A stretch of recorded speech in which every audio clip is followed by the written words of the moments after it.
Hello everybody, welcome to Snyder's Inc. and welcome to probably the single largest one reaction video probably there is. I'm probably lying, that's probably even one longer, but this is one hell of a long reaction video. This is gonna be the longest one you will ever see on this channel. There will never be a reaction video longer than this on this channel, guaranteed, unless it's like a live stream, but even then.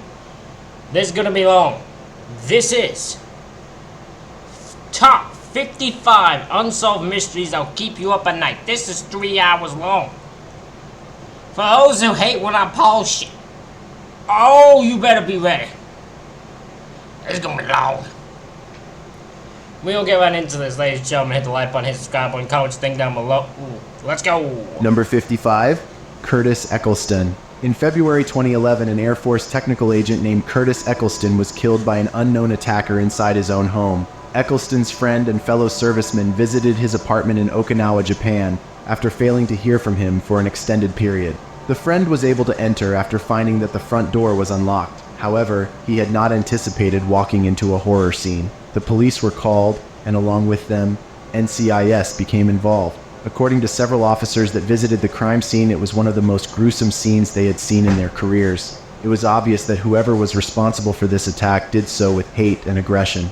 After assessing the crime scene, investigators sought possible witnesses and broadened their search for evidence. As is common in murder and disappearance cases, the first person questioned was Eccleston's spouse, his wife Barbara. Apparently her friends and family also had a hard time trying to contact her the day of his death. There were concerns that she was potentially home at the time of the attack and had been kidnapped, or her body had been dumped elsewhere by the murderer. She was difficult to track down, but investigators finally got in contact. That is insane. Alright, see? Told you. It's not that long. But it's insane that, like, the coincidental timing, if that's her, like, if she had nothing to do with it, and she just happens to not be able to get a hold of at the same time that her husband is being murdered violently with hate, as they say. Like, that is one hell of a coincidence. Contact with her and told her what had happened to her husband.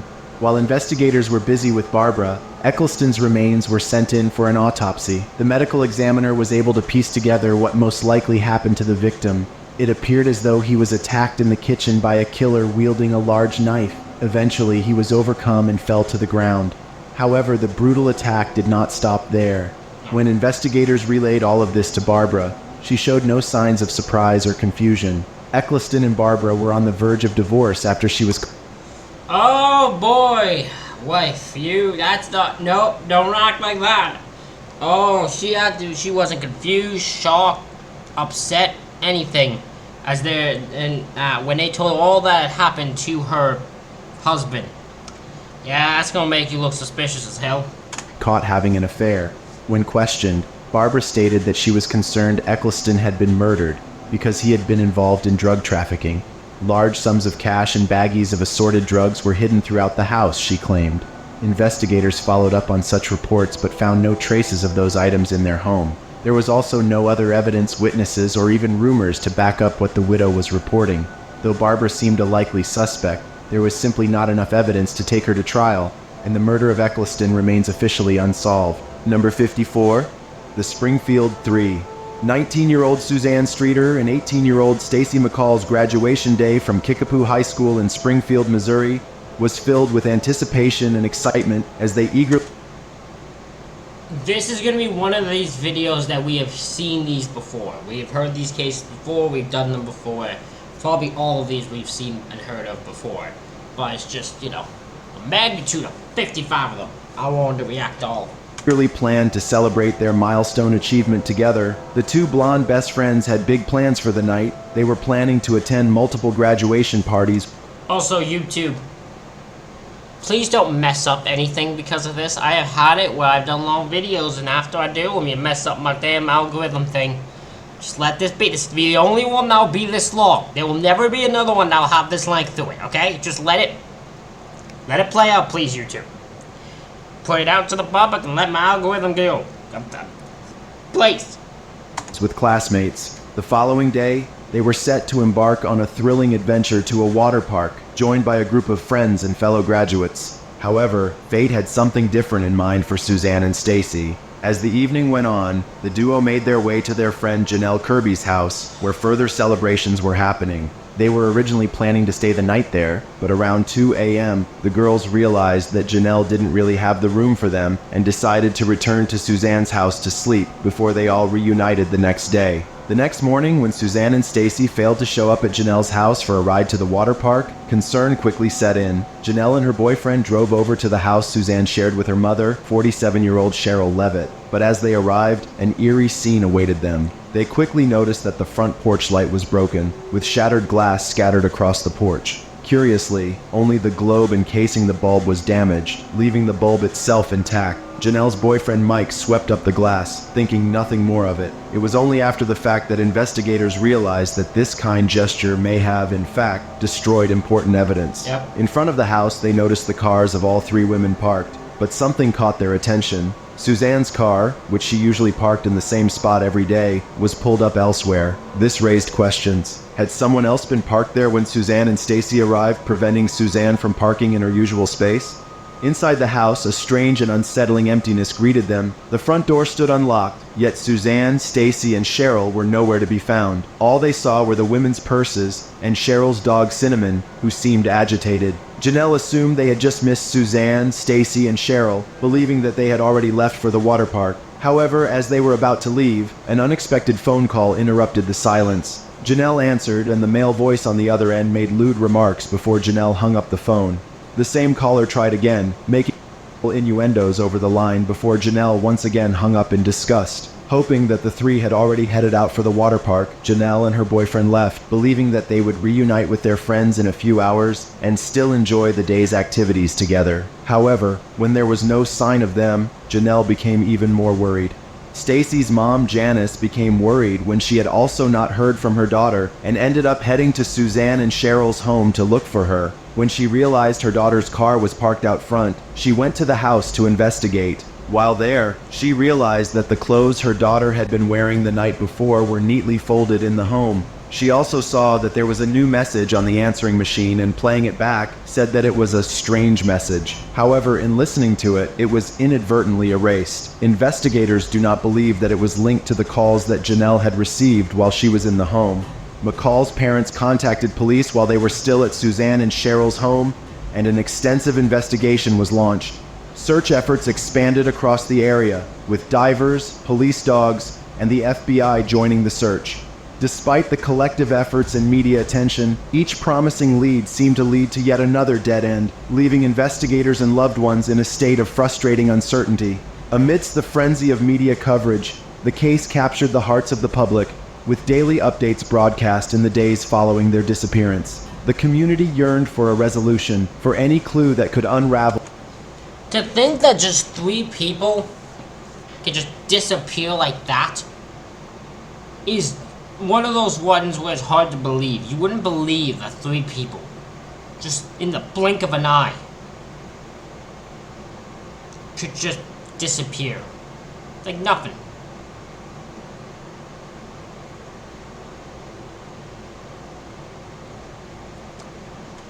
But it's a thing. People can actually just vanish without trace. The mystery surrounding Suzanne Streeter, Stacy McCall, and Cheryl Levitt. Multiple suspects, including Suzanne's ex-boyfriend and a neighbor, were considered but ultimately cleared due to insufficient evidence. A witness's account of a green van with a blonde woman visible inside provided a glimmer of hope, but it too failed to yield concrete results. That wasn't gonna lead nowhere. Years passed, and the case went cold, leaving the once vibrant hopes for resolution dimmed by the passage of time. Even a 2007 tip that prompted ground-penetrating radar scans of a parking garage offered no conclusive breakthrough. Now, more than 3 decades later, the Springfield Three's disappearance remains a haunting enigma, a tragic tale of lives seemingly swallowed by the void. The memories of Suzanne Streeter, Stacy McCall, and Cheryl Levitt endure in the hearts of their loved ones, forever etched in the minds of a community that refuses to forget. The quest for answers continues, with the hope that one day, the truth behind their inexplicable vanishing will finally come to light. The case remains open to this day, and anyone with information into the disappearance of Suzanne, Stacy, and Cheryl can contact the Springfield Police Department at 417-864-1751 or the FBI VICAP at 800-634-4097. Number 53, Karen Denise Wells. Nearly 3 decades ago, in April 1994, a woman named Karen Denise Wells set out on a solo road trip to visit a childhood friend that apparently needed help and support during a trying time in her life. Wells was 24 years old at the time and was a single mother of a 14-month-old son. Her family described her as hardworking and a wonderful mother. Despite setbacks she had faced, she always made sure she had a stable income and that her son was living a healthy and happy life. Apparently, Wells had worked several jobs in which she had to travel long distances. So, when she informed her mother that she was embarking on a road trip from Haskell, Oklahoma to Bergen, New Jersey, there was no doubt that she was ready for the road. Still, a trip that long while traveling alone was understandably a potential cause for concern, so her family requested that she keep in touch as much as she could. Over the years, the details have shifted about Wells' route to her destination. Apparently, she got lost on the highway at one point and pulled off the main road. Although many small towns were easily accessible near the highways, Wells decided to travel a bit further from her original route for reasons unknown. She ended up in Carlisle, Pennsylvania and checked into the Pike Hotel. From there, Wells called the friend she was heading to see around 7 p.m. She informed her friend, Melissa Shepard, that she was exhausted after traveling for about 48 hours with no sleep. All she wanted to do was cruise in her rental car to get some fast food before she would return to her room. Shepard offered to travel the few extra hours to meet Wells. She estimated that she would arrive around midnight. Shortly after this call, Wells visited the front desk for directions to McDonald's. She then left and was never seen again. Around midnight that night, just as she predicted, Shepard arrived at the hotel. She couldn't get Wells to open her hotel room door or answer the phone. She searched the parking lot, and when she didn't see Wells's rental car, she requested that the front desk let her into the room. Once inside, Shepard found that all of Wells's belongings were stacked up in a corner, and the bed had... So this is a case where maybe she got... Because if it's actually true, she went 48 hours with no sleep. She might be a little deluded due to just barely sleeping. And she just might have gone off, kind of lost track of direction, just got lost somewhere. But like even then, you'd think she would have been found over 30 years later. Had not been even slightly used. She immediately reported Wells as missing, and a search was conducted the next day. Just a few hours into the investigation, someone reported a car abandoned along the highway near the hotel. It turned out to be Wells's vehicle. Both doors were open, and the car was covered in mud and scratches, despite being nowhere near the wilderness or dirt paths. The car had run out of gas. Food was thrown all over the inside, but it's unclear if this had taken place the night of Wells's disappearance. A small amount of marijuana was found on the floorboards, and officers suspected that other drugs may have been used inside the vehicle. Various fingerprints were discovered but could not be matched to anyone. A massive search was opened, but no further evidence was ever found. The search was eventually called off, but the case was left open. Later that same year, around the holidays, the wife of Wells's former boyfriend reported to police that she received a call from Wells, in which she informed her that she moved out of state, got married, and was never returning home. No record of this phone call could be found. That's suspicious. Someone randomly goes, yeah, I got a call from her. She's fine. She's married. She ain't coming home. She's fine. Don't look for it. Don't bother. Just lend it. Just take me at my word. There's no evidence of the call. There's no proof this call ever happened. Yeah, it's suspicious. Investigators believe it was a false tip used to help the former boyfriend move on and stop grieving. Since then, nothing new has been uncovered in relation to this case, and Wells's whereabouts remain unknown. Number 52, Charles Morgan. The case of Charles Morgan is one of the most mysterious out there. He went missing almost 5 decades ago, and not for the first time. Though his body was eventually found, what happened to him remains a mystery. 39-year-old Charles Curtis Morgan was a businessman in Tucson, Arizona. Known as Chuck to friends, he had his own escrow company and was a proud husband and father to 2 young girls. But Chuck's business life had been going a little off track. He was involved in a land fraud case as a witness to testify against... Oh, so he's the guy. I know this guy. This is the guy who, randomly was gonna watch the Super Bowl, I believe. And when they came back from him watching it, he wasn't there. And then I think they found him, like, miles or, like, 2 cities away or, like, very far away. wearing just camo stuff he didn't even own. It was very bizarre. Against a well-known crime boss. Although he would have rather kept himself out of the mess, he knew he needed to say his piece to help the case progress. On March 22, 1977, Chuck left his house to drop his daughters off at school for the day. His wife waited for him to arrive back home in the evening as usual, but he never showed. Worried, his family contacted the police and they searched for Chuck, thinking he had gone missing. But 3 days later, Chuck found his way home. He only had on one shoe, had plastic handcuffs on his ankle, and his hands were tied with a zip tie. Chuck couldn't speak, but he wrote down to his wife that he was kidnapped, and he wrote that inside his throat was a hallucinogenic drug, and he would die if he swallowed. Then he asked his wife to move his car out of sight from the street so they would not know he had returned home. But who they were remained a mystery to her. Chuck told his wife she would not call the police, and for the next week, she had to nurse him back to health. When his voice returned, Chuck told his wife about an apparent secret identity. According to him, he was a federal agent and claimed he had escaped from his kidnappers somewhere close to Phoenix's Sky Harbor Airport. After returning to normal health, Chuck was extremely paranoid. He wore a bulletproof vest, grew a beard to hide his face, and never let his daughters walk to or from school on their own. On June 7th, Chuck disappeared again, this time for longer. For days and weeks no one heard from him, and his family kept hoping he would turn up like the first time, but he never did. Chuck's father did come forward to say his son told him he wrote a letter that was only to be opened if he was ever kidnapped again, outlining who was behind it. But at the time of his final disappearance, the letter could not be located. 9 days after his disappearance, an unidentified woman called Chuck's wife and said, "Chuck is all right," Ecclesiastes 12:1-8, which referenced to the Bible passage that reads, "Men are afraid of a high place and of terrors on the road." Only 2 days after disappearing, Chuck was found shot and killed, still wearing his bulletproof vest. He was found 30 feet into the desert, just off the highway. The gun had no fingerprints, but there was gunshot residue on his left hand. Okay, this might not be the one I was thinking of. Okay, my bad. My apologies. Because I knew of the landfill case, but he describes it way differently than the one I knew of.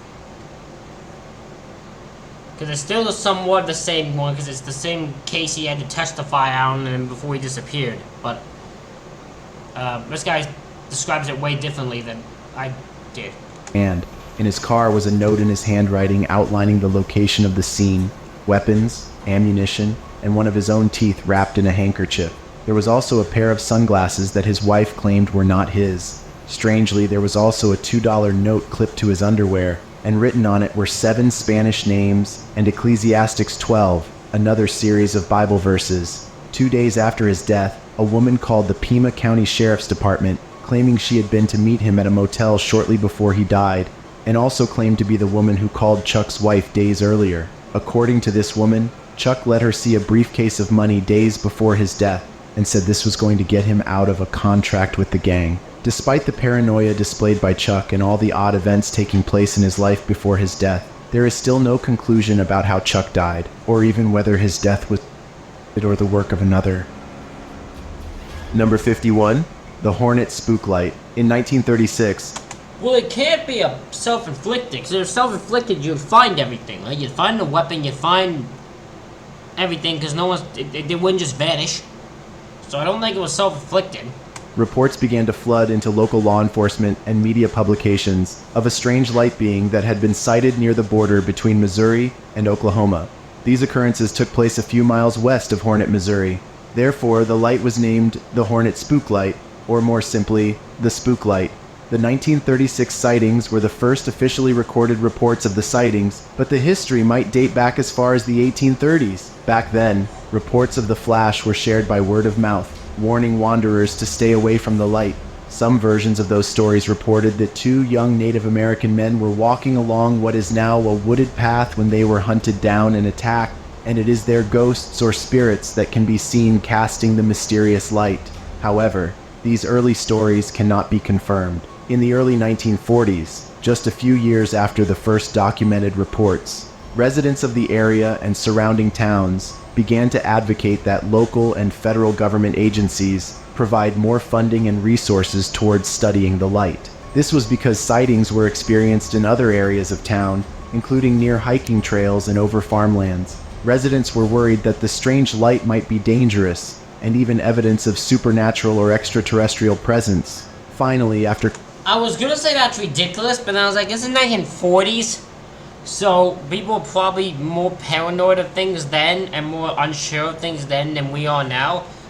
Even though now, most of us are just paranoid people. countless letters, the U.S. Army Corps of Engineers visited the town and planned out an investigation.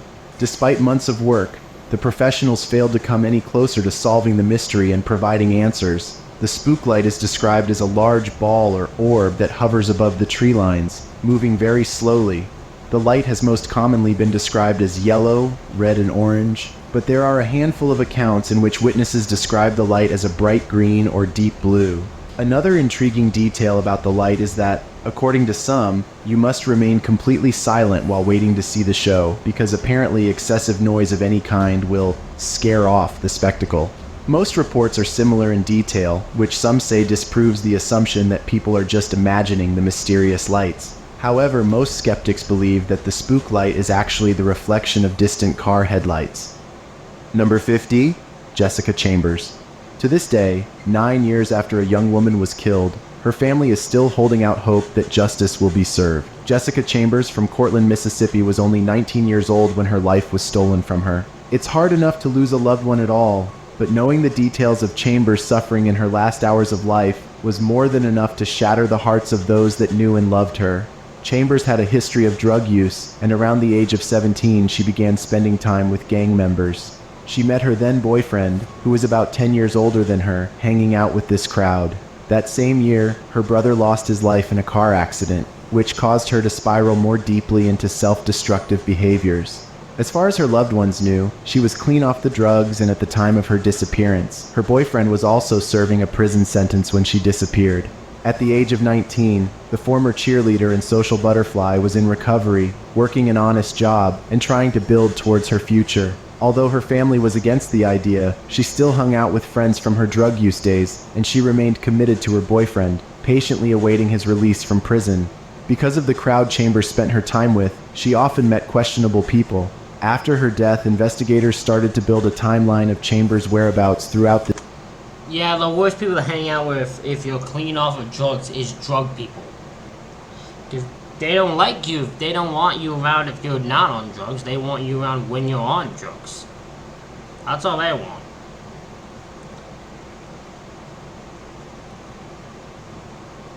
And yeah, you're not helpful to them if you're not useful to them when you're not on drugs.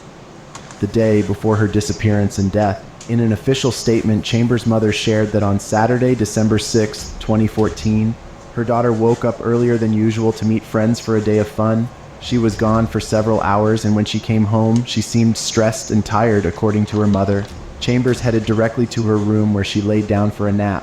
She was apparently woken up by a call from her friends that evening at 5 p.m., after which she headed out without telling her mom her plans. This behavior was not unusual for Chambers, and considering the fact she was a legal adult, her mom felt she couldn't do much about it. CCTV was later found that showed Chambers at a gas station. It seemed that she was alone at this time, but it's difficult to confirm because the camera angle made it impossible to see whether or not someone was in the car with her. It was later revealed, thanks to Chambers' cell phone's GPS data, that she arrived back in Cortland around 6 p.m. At that time, she called her mom to say she would be home soon. She seemed to be uncomfortable and uninterested in talking very much, though. Some time passed as Chambers' mother awaited the arrival of her daughter. Sadly, the young girl never made it home. Around 8 p.m., police were called to the scene where a car had run off the road and was engulfed in flames. The driver, Chambers, had managed to escape the vehicle, but she was badly burnt and had collapsed to the ground. In her last words, she said something that officers said sounded like Eric or Derek, but because of the extent of her injuries, it was very hard to distinguish her words. Though this was initially seen as vital evidence in whatever had taken place that night, nothing ever came of it. Chambers passed after arriving at the hospital. Autopsy reports and crime scene evidence showed that the victim had been attacked and gasoline had been in her throat and sprayed all over her car before it was set ablaze. Investigators eventually found, through her cell phone, that the victim had most recently been in contact with a drug dealer named Quentin Tellis. In fact, GPS data showed they had been at the same location for a long period of time the night Chambers died. This man was brought in as a suspect and was charged with causing the woman's death during 2 different trials. However, a lack of evidence and destroyed cell phone data caused both attempts to be ruled as a mistrial. Quentin was freed from the spotlight as the suspect, but Chambers' family still believes he was responsible for the attack against. Yeah, he looks like the number one suspect. He perfectly looks like the number one suspect. I'll buy that. Against their loved one, and still hold out hope that Due to the length of this, I'm trying not to talk as much. I'm trying hard not to pause and talk as much. I know I'm doing it now, but I'm just making that clear. I'm trying really hard not to get involved and not talk as much, so this doesn't go for hours and hours on it. justice may one day be served. Number 49, the murder of Eliza Sherman. Eliza Sin was born in Cleveland, Ohio, to parents who emigrated to America after fleeing the Holocaust in Europe. She grew into a caring and beautiful young woman, connected to her family's Jewish faith, and fueled by a desire to help others, began attending nursing school. While studying there, she met Sanford Sherman and quickly fell in love. However, things were not perfect for long. After starting a family, Sanford began to show a different side of his personality. He was mean and controlling and had extramarital affairs. In 2011, Eliza decided to divorce Sanford to seek a better life for her and her children. The divorce process was difficult, and she faced financial and legal challenges. Eliza hired a prominent attorney, Joe Stafford from Stafford and Stafford Law Firm, on the recommendation of a close friend who'd... Oh, this is the guy. This is the one where the lawyer's a suspect. I remember this now. This is the one where the lawyer's a suspect because she went to go meet the lawyer. The lawyer kept delaying, saying he'll be there at some point. Then she suddenly got stabbed, I think it was. So yeah, she went to go. The lawyer is the definite suspect here. Had him handle his own divorce case. Known for handling high-profile divorce cases, the firm's reputation appealed to Eliza, who believed it would provide an advantage in her situation. Shortly after receiving the divorce papers from Eliza, Sanford retaliated by filing a complaint against her. Throughout this, he continued to pressure Eliza to attend counseling and give their marriage another shot, but she stood firm. Eliza confided in her lawyer, expressing her belief that Sanford's attempts were merely manipulative tactics and that he would not change his controlling and abusive behavior. Both Eliza and Sanford were reluctant to leave their shared home, fearing that it could be viewed as abandonment in court proceedings. As a result, Eliza moved into a downstairs bedroom, attempting to create some space between them. Feeling increasingly unsafe, Eliza began documenting her concerns in emails sent to herself. In one chilling message from January 2012, she expressed genuine fear, writing, Wait, so she kept she wrote down her stuff, sending emails to herself with her concerns. Okay. Very weird. I'm really afraid he is going to have me killed. Despite friends offering her a safe haven in their homes until the situation was resolved, Eliza declined their offers. Instead, she took other precautions to ensure her safety, installing a deadbolt on her bedroom door to lock it at night. Things took another turn in March 2012 when Joe Stafford's law license was suspended for a year due to his actions during another case. As a result, Eliza's case was transferred to Gregory Moore, a senior associate in the firm, to move forward with the divorce proceedings. On March 26, 2013, Eliza planned to meet Gregory at the Stafford and Stafford offices. She messaged her daughter Jennifer to inform her of her plans. However, Jennifer was engrossed in a long study session and had silenced her phone, causing her to miss the message for hours. Before heading to Moore's office, Eliza also contacted her childhood friend Jan Lash to let her know about the meeting. Jan offered to accompany Eliza, but she declined, expressing her confidence that she could handle the meeting on her own. Arriving at her lawyer's office at 55 Airyview Plaza around 5:30 p.m., Eliza carried a box of requested documents. To her dismay, she found the building door locked. Frustrated, she texted Moore and waited downstairs for him to let her in. Moore assured her he would be down soon. Eliza sent Moore another message after a short while, this time citing the cold and her decision to wait in her car. Moore replied and said he would be there soon, but their scheduled meeting never came. A few minutes after... Is this so... You have to look at this lawyer, right? This lawyer has to be the most suspicious person. It's so bizarre.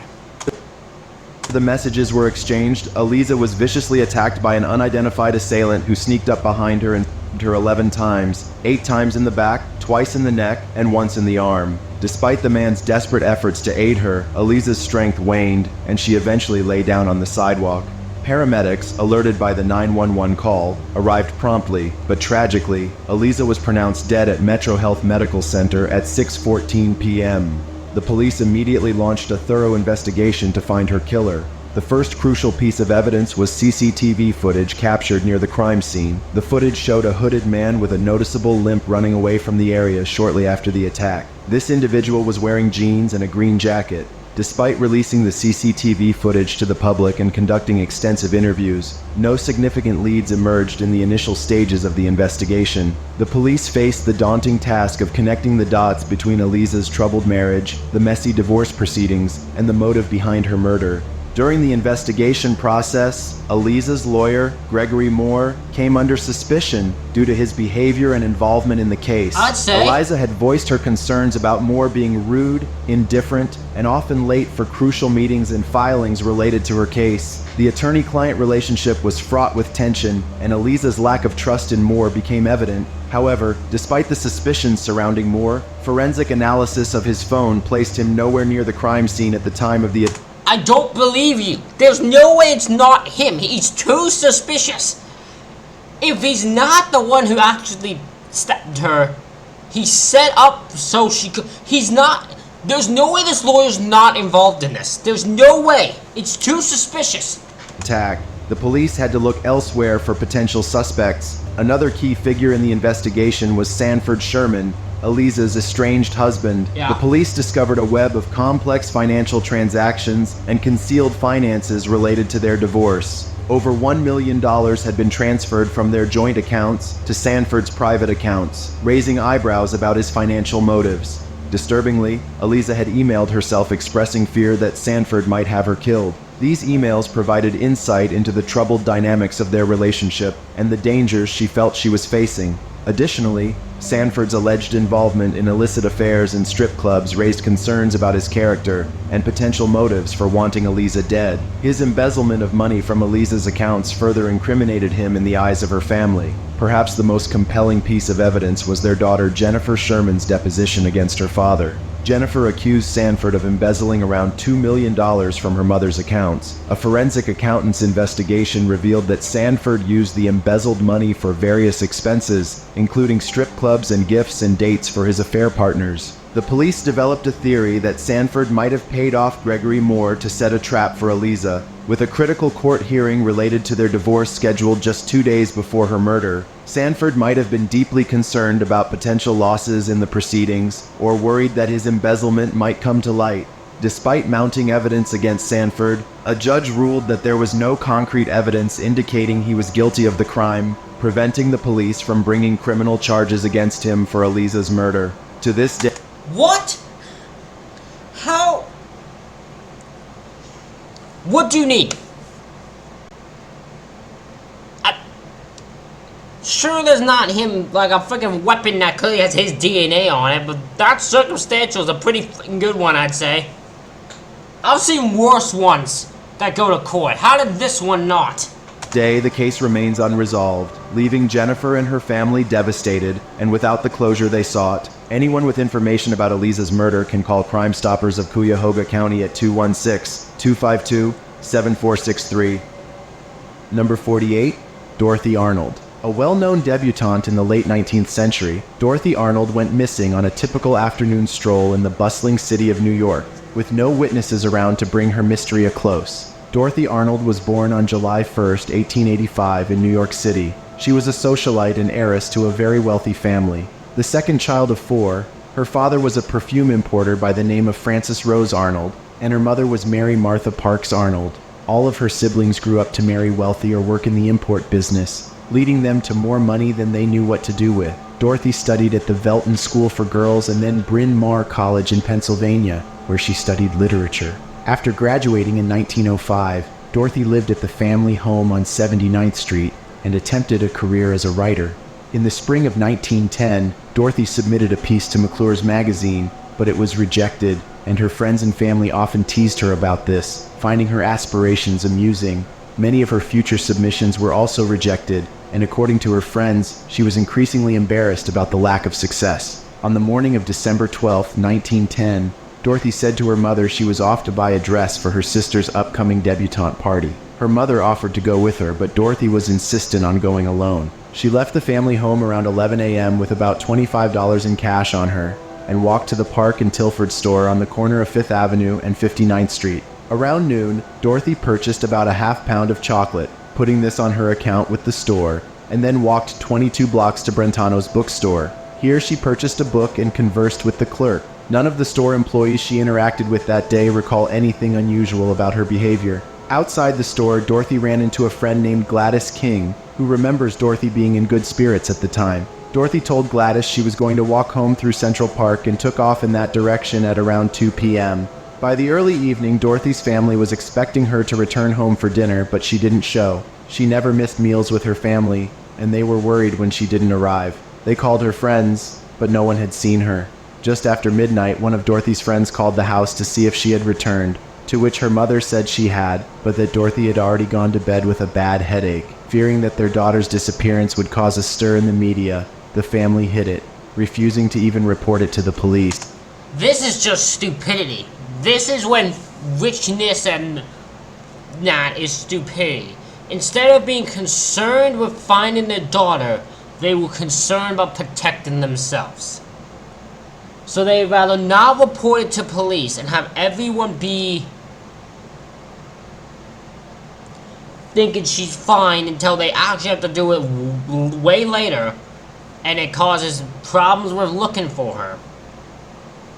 So they'd rather protect themselves than protect anybody else. And find their daughter. They'd rather protect themselves. Stupid and selfish.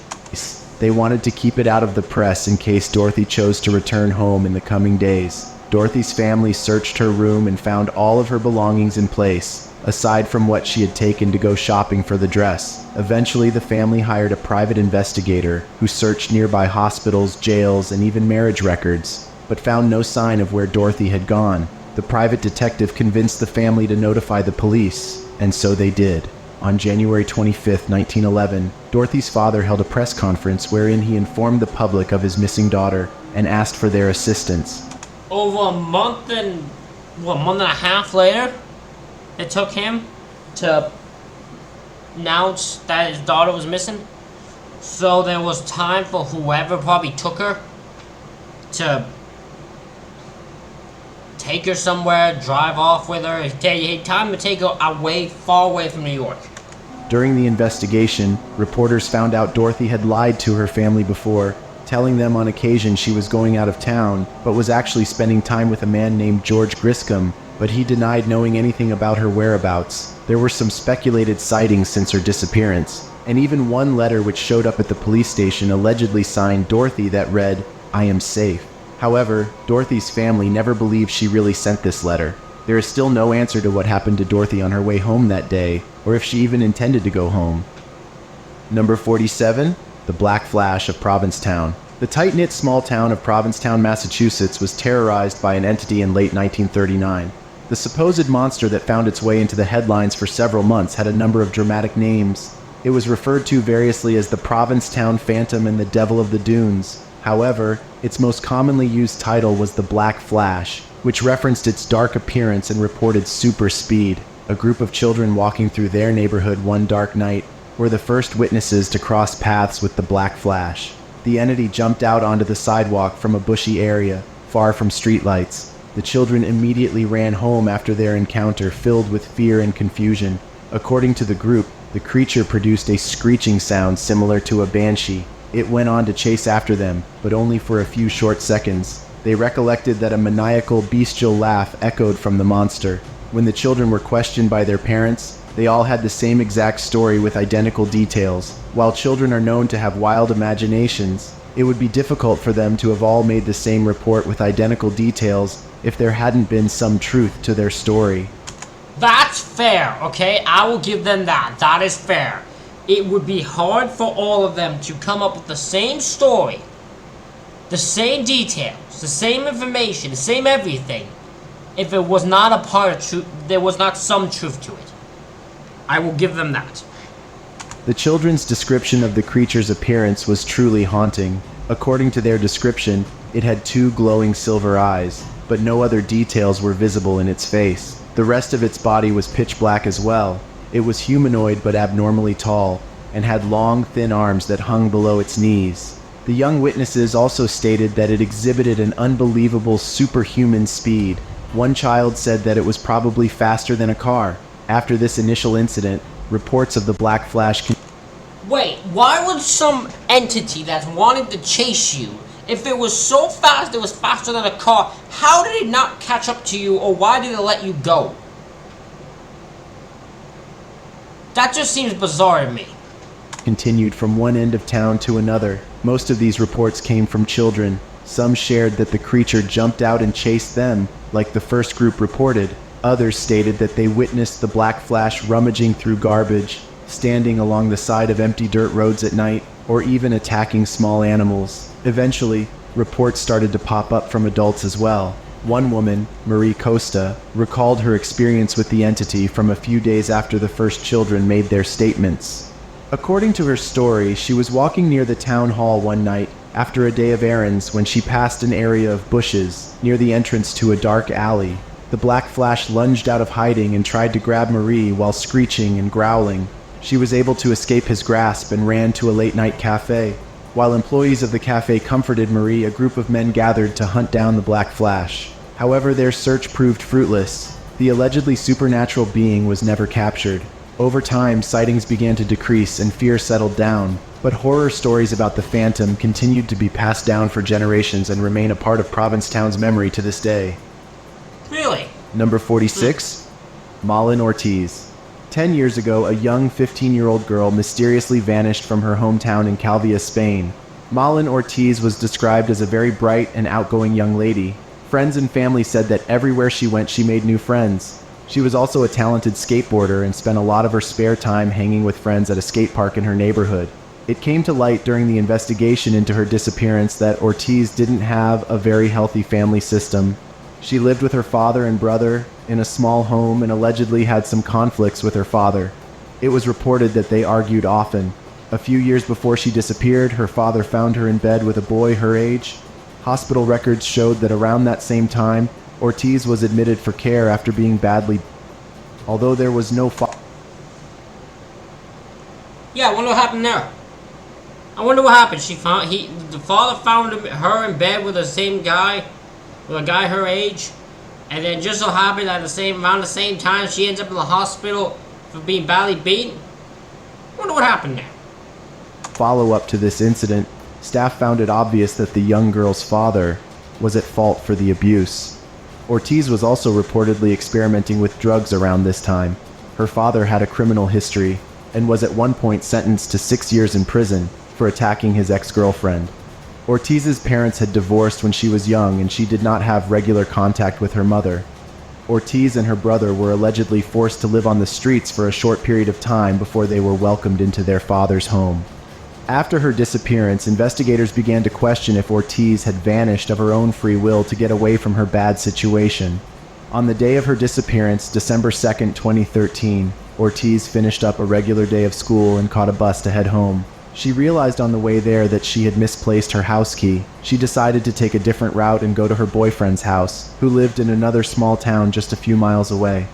After exiting her last bus, she made several phone calls to her father to let him know where she was going. She wasn't able to get a hold of him and left a message at his office. She then called her boyfriend and asked if she could come over, which he agreed to. He later told police that was the last time he spoke to her. CCTV footage found that Ortiz stopped at a gas station. Oddly enough, about 20 minutes after her visit, her brother was also seen on CCTV at the same store. Their paths never crossed, though. Witnesses eventually reported seeing the girl riding her skateboard near the busy street in the direction of a theme park. This was the last time she was ever seen. Ortiz's boyfriend Daniel was the first person to raise the alarm about her disappearance when she never arrived at his house. However, it took investigators 48 hours to begin looking for Ortiz. Unfortunately, that's usually the thing. It's this weird thing, right? Because they have this thing of, hey, every time counts when you look for a missing person. You're trying to find something, everything counts, every minute counts. But yet they always also wait time for certain times before they report things missing. So you have to wait periods of time, but yet the same that people are missing. You have to wait 48 hours in this case or something like that before they'll investigate. But at the same time, they believe every minute counts. It doesn't make sense. They initially believed that her disappearance was the simple case of a runaway teenager. The search team contacted everyone that Ortiz was close to, but no one had seen or heard from her. They also searched the small town, the town surrounding it, nearby wilderness and park areas, public spaces, and even the sea, but found absolutely no trace of Ortiz. Her father offered an $80,000 reward for her return, but the case still went cold, and the search was eventually called off. In early 2023, a tip came in that led investigators to a potential suspect. Jose Ruiz was 74 years old when Ortiz vanished. It was discovered that months prior to her disappearance, Ruiz was found trying to lure two teenage girls into his home under the guise of wanting to photograph girls on skateboards. The girls fled when a woman approached and interrupted the conversation. Later, inappropriate pictures of minors were found on his old home computer, but there are no records of him ever being charged. Shortly before his death, he was staying in a mental health facility. Staff members at the hospital reported that Ruiz claimed to know what happened to Ortiz, but he passed before the truth could come out. His home was searched, but no evidence was found that pointed towards Ortiz's disappearance. To this day, the young girl's whereabouts and eventual fate are still unknown. Number 45. The disappearance of Sarah Benford. Born in 1986, Sarah Benford was never afforded much of a head start in life. Growing up in a troubled household in Kettering, England, Sarah grew up with her mother Vicky Benford, stepfather Gavin, and her siblings Josh and Anya. She began skipping school at just 5 years old, drawing the attention of social services from a young age. Her challenges only intensified as she entered her teen. Yeah, no, when you start missing school at 5 years old, you clearly are not wanted. It's clear you do not want to be at school at all, and there's something clearly going on. Teenage years, and she began to engage in drug use and would frequently run away from home. Social services intervened for her own safety and made efforts to place her into care homes, though she regularly absconded from these as well.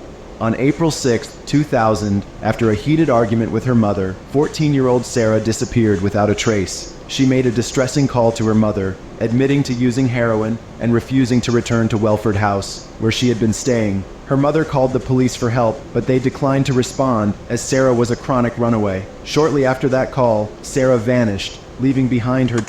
What type of thought is that? I guess she runs away all the time, we can't help her, I guess? I mean, I get it. There's someone where I live who used to always run away. But in that case, police always looked, unless that stopped happening recently, like she runs away, police just don't care, which might be possible. But like, anytime she went missing, police were always there investigating and posting up stuff and that. Her diaries and personal items, and only leaving with the clothes on her back. The police initiated an investigation, suspecting foul play, but any leads and reported sightings yielded no definitive answers. Sarah's family accused the police of not taking the teen's disappearance as seriously as they should have because of who she and her family were. 100% that's probably what happened. 100%. Hearing their pleas, the media began to advocate for a more thorough investigation and campaigned tirelessly against the police to treat the case more seriously. This relentless pursuit exposed the gaps in the initial search and emphasized the need to diligently investigate every missing persons case, even in cases of potential runaways and substance users. Over the years, different police departments got involved, resulting in 8 arrests in connection with the case. However, no charges have ever been filed in relation to Sarah's disappearance. In November 2021, nearly 2 decades after Sarah was last seen, a new tip led Northamptonshire Police to conduct an extensive excavation in the Valley Walk area near the River Eyes. The tip suggested that Sarah's body might be buried there. With experts, dogs, flyovers, and surveys, they hoped to uncover the truth and bring closure to her family.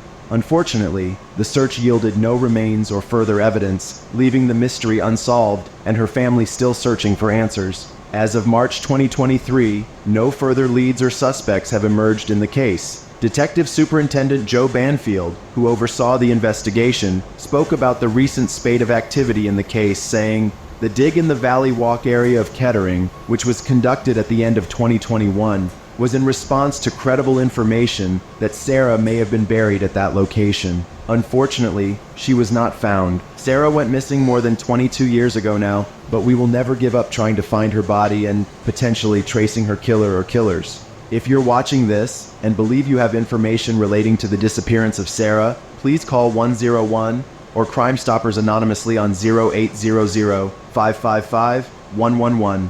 Sarah, if by any chance you are watching this, we urge you to call missing people on 116-000, who can offer confidential advice and support.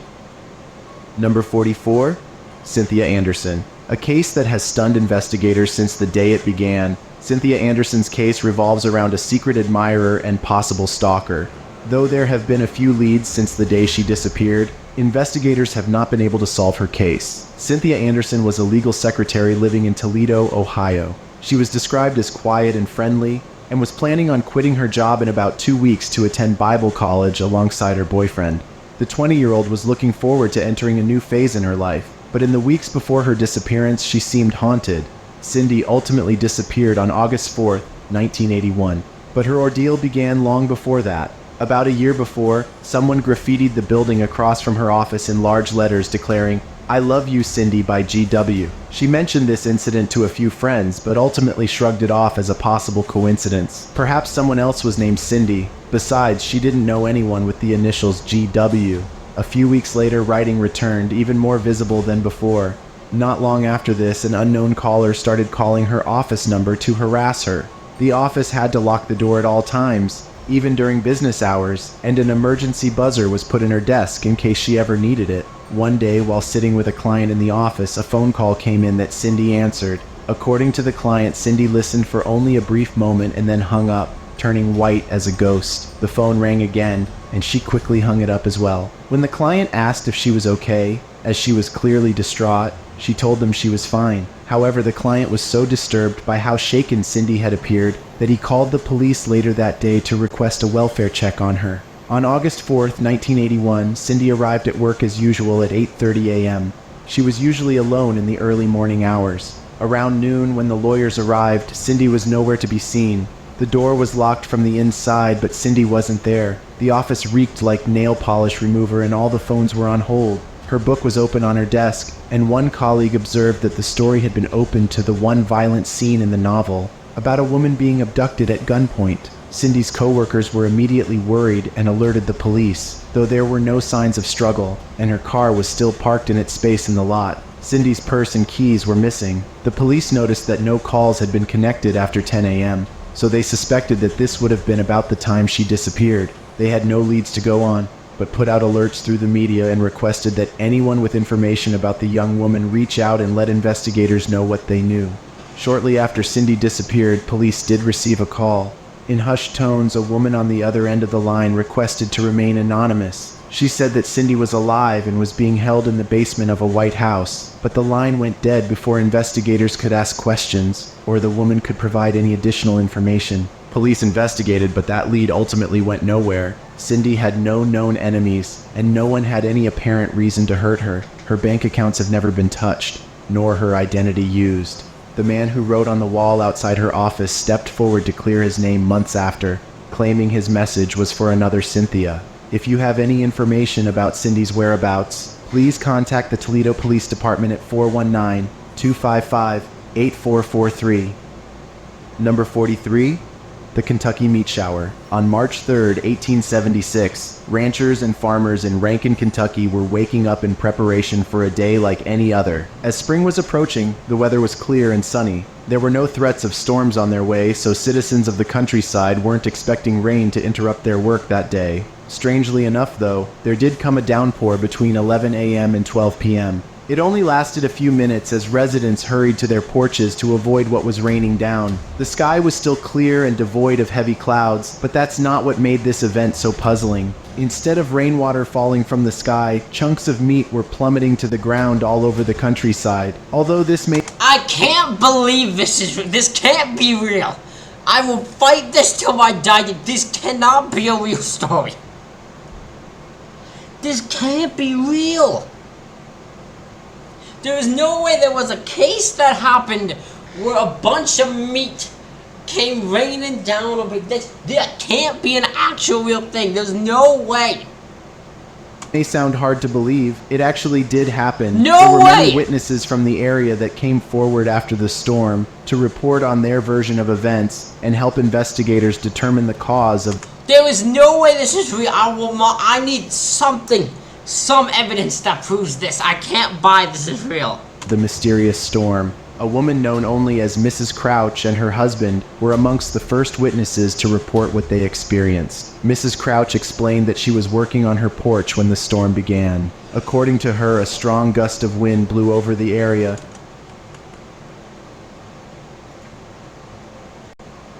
Hey guys, there was a cut here I wasn't planning to do, but someone knocked on my door because apparently been people trying to get a hold of me, but because I had my phone turned off, they came knocking on my door to make sure I was good. So, I'm gonna have to leave my phone on for this, just because of how long it is. So I'll have to leave my phone on here and kind of keep going, but I'll check, see if what. So you might see me go check my phone every once in a while because it's on a charger, but I have to leave it on for this one. And a few seconds later, chunks of meat began to slam to the ground. The couple provided researchers with samples of the meat from their property. They also shared that they believed the incident was a sign from God and perhaps a prediction of the end times. This is... What? What was God sending you? Listen, you better stop hunting these cows. Stop hunting these cows, stop using your farms. I'm sick and tired of seeing these things of beef. The steaks. These burgers, I'm sick of them all. Y'all better stop this. I'm sick of y'all making delicious meat. I'm sick of it. It's just one of countless theories that have been brought up over the last century and a half regarding the strange storm. After conducting more interviews and thoroughly searching the area, investigators found that the meat covered over 100 yards of land, with meat thrown across fields, along fences, and even on house roofs. 2 men from town visited residents in the area to obtain samples of the meat, which they cooked for a taste test. It was originally assumed that the meat was something like beef, but these cooks argued that the flavor and texture of the meat was more reminiscent of deer or mutton. The story of the Great Kentucky Meat Shower was picked up by the media and made the headlines for several months following the event. As the story's I still don't buy this is real. You will never be able to convince me this is a real story. Popularity grew, so did the number of theories surrounding it. One scientist named Leopold Brandeis speculated that the meat wasn't actually meat at all. Instead, he suggested that the material was more likely nostoc, which is a type of bacteria that swells into a heavy, goopy substance when wet. It didn't take long for this theory to be shot down. Author and researcher Charles Fort made the simple observation that there was no rain on that day to wet the substance. A sample of the meat was sent to a medical examiner, Dr. Alan McLean Hamilton. His study showed that portions of the meat were confirmed to be lung tissue from either a horse or a human baby. This was shocking, of course, but since the original source could never be confirmed, it lived on as just another theory. To this day, the explanation of the Kentucky meat shower is completely unknown. Number 42, Houston John Doe. This story follows the case of a John Doe from Houston, Texas, who was discovered in an abandoned bus. Although every case involving a death is tragic in its own way, it remains a particularly sad thought to know that someone might be out there looking for their lost loved one and not yet know they have been found deceased. This John Doe is like many others, but one detail that stands out is the victim's young age. Autopsy reports estimated that the victim was between 14 to 19 years old. It's not entirely uncommon for Doe cases to involve a younger person, but it is rarer than finding unidentified adults. Considering his age, one would assume that someone would be searching for this person, even a parent who is missing their child, yet no one has come forward to identify this Doe. Clearly, the victim either didn't have a strong relationship with their family, or perhaps the details simply haven't reached the right people. On January 10, 2022, unknown witnesses stumbled across a heartbreaking sight when they entered an abandoned city bus in the parking lot of a business building off San Felipe Street in Houston, Texas. They found a young man from the ceiling of the bus over a seat. Although he was unresponsive, it was discovered that he was still alive when officers arrived and EMT workers removed the victim from the scene. He was rushed to a nearby hospital, but the damage had already been done, and a team of doctors were unable to bring Doe back to consciousness. He faded from life in a cold hospital bed just a half hour after arriving at the hospital. An investigation was opened, and its first priority was to identify the young man, in hopes of finding his family or anyone that knew him. The Doe had absolutely no forms of identification on him. In fact, he didn't have any possessions with him at all. He didn't have a phone or wallet on him. The lack of belongings might initially suggest that Doe was homeless, but he was dressed in fashionable, well-fitting clothes, and it appeared that he had just gotten a fresh haircut, perhaps on that very same day. The scene of the incident, as well as the autopsy reports, confirmed the obvious, that this John Doe had taken his life by way of... However, there was other evidence found that made investigators think there was more to the story. Apparently, he was covered in small along his arms and legs, and he had a pulled muscle in his right knee. It was estimated that the minor injuries were acquired about 2 days before the young man was found. They weren't serious, but they suggested that Doe may have been in a fight shortly before his demise. Another strange detail was Doe's recent haircut, which included star shapes shaved on the sides of his head. It seems like a barber might remember giving a customer such a specific cut and would share the interaction with police. Of course, there are many reasons someone might not come forward in a case like this. As of right now, the poor young man's true name is still unknown. The questions around his death remain unanswered. For any information on the case or to learn more details about it, you can contact the Houston Police Department at 832-707-1284. Number 41. The disappearance of the Jack family. On a warm summer evening in Prince George, British Columbia in 1989, 26-year-old Ronnie Jack decided to take a break from the financial struggles he and his family were facing and blow off steam drinking in a pub nearby.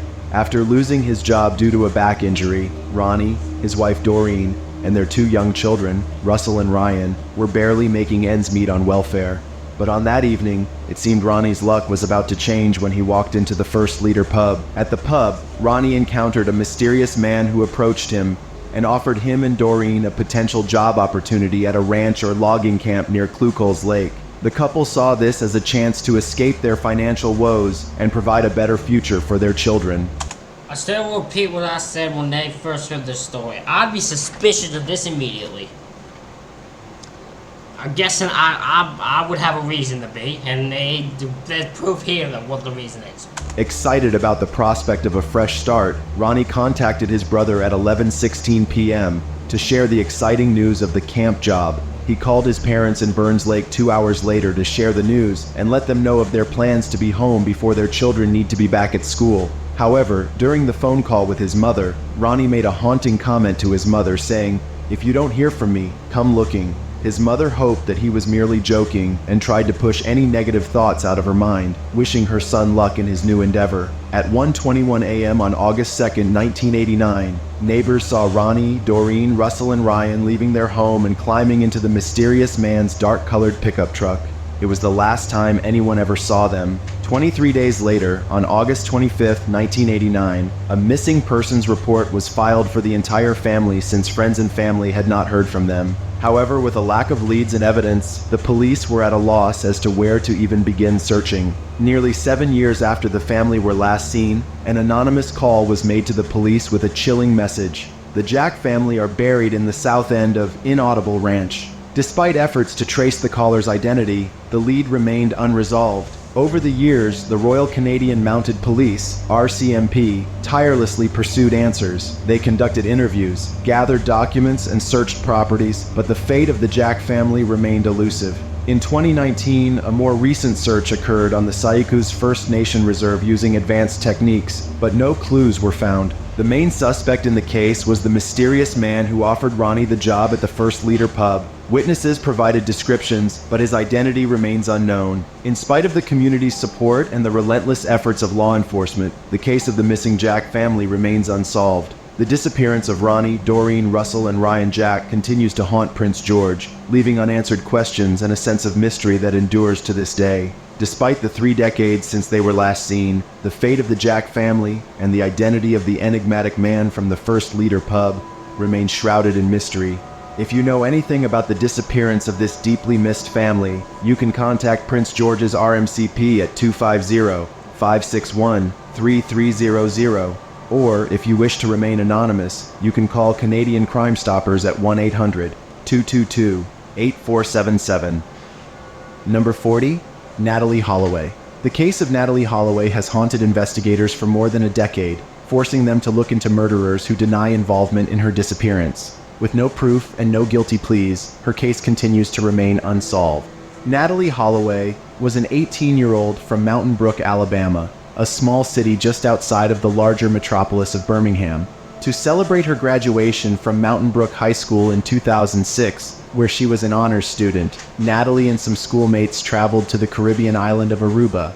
Natalie attended an unofficial graduation trip with over 100 of her fellow classmates, intending to enjoy the sun together and some beachside partying before they embarked on their respective journeys. Natalie was slated to attend the University of Alabama on a full scholarship in the fall. According to Natalie's friend Claire Fearman, the trip was everything they had imagined. They spent all day on the beach and enjoyed time together on a beautiful island, meeting new friends and partying into the early hours. One of the major reasons the group had chosen Aruba was because the drinking age is 18, 3 years lower than the legal age in the United States. Yeah, that's a good reason. That is a very good reason to choose an area there. Very good reason. Again, drink. Many of the graduating seniors could have a legal drink or several in this tropical paradise. The last night of the trip was May 30th, 2005. Many of the vacationers went out to Carlos and Charlie's, a local spot known for its nightlife and fun atmosphere. As the night progressed, Natalie was seen leaving Carlos and Charlie's with 3 young men who were locals on the island. 17-year-old Dutch-born Joran van der Sloot and brothers Deepak and Satish Kalpo from Suriname. The next morning, when the rest of the group were meeting up at the airport, Natalie never arrived. Becoming worried about the young woman, her friends quickly reported her missing, and the investigation began. The details of what transpired after Natalie left the nightclub remain murky and have been the subject of much speculation. According to Joran van der Sloot's initial statements to the police, he claimed that he dropped Natalie off at her hotel around 2 a.m. and that she was intoxicated and stumbled as she exited the car. In the days that followed, Natalie did not reappear, and her family grew increasingly worried. The search effort launched involved Aruban police, American law enforcement, and private investigators. Natalie's case garnered international attention, becoming a media sensation that gripped the nation. As the investigation progressed, some sparse details emerged about the night of Natalie's disappearance. Witnesses recalled seeing her in the company of Joran van der Sloot and 2 other men. One major theory is that 1 or more of the 3 men Natalie was seen leaving with may have taken her life. In 2010, Joran van der Sloot stated that he would reveal the location of Natalie's body for $250,000, but it was later determined that the information he claimed to have was worthless. Joran has since been jailed in Peru for killing a college student in 2012, but no concrete evidence has linked him to Natalie's disappearance. Natalie was officially declared dead in 2012, even though her body was never found. To this day, there is no certainty about what happened to her on what should have been a celebratory trip. Number 39. Isdal Woman.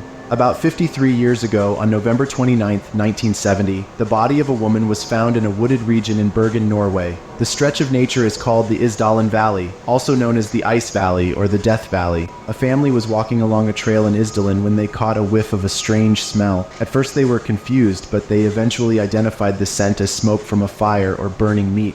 Following the scent, one of the daughters came across a body laid over a pile of rocks.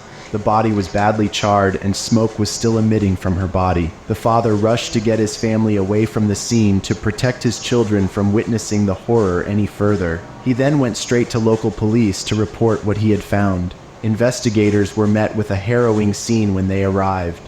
The victim's body was badly and her face was mostly ash, making her difficult to identify. Oddly enough, the back of her body was mostly untouched by the flames. This implied that the woman was set up while she was lying on her back, but it was unclear where the fire had been set. There were a number of items near the body, including clothing, a pair of rubber boots, a scarf, a plastic bottle, an umbrella, a plastic passport container, an empty liquor bottle, 2 earrings, and a ring. There were traces of burned paper around the body, and underneath it, there was a fur hat, which was found to have traces of gasoline on it, Any labels and identifying marks had been deliberately removed from these items. With no means of identifying the victim, which had been nicknamed the Isdal woman, the body was sent in for an autopsy. The medical examiner found that her fingerprints had been sanded off, likely in an...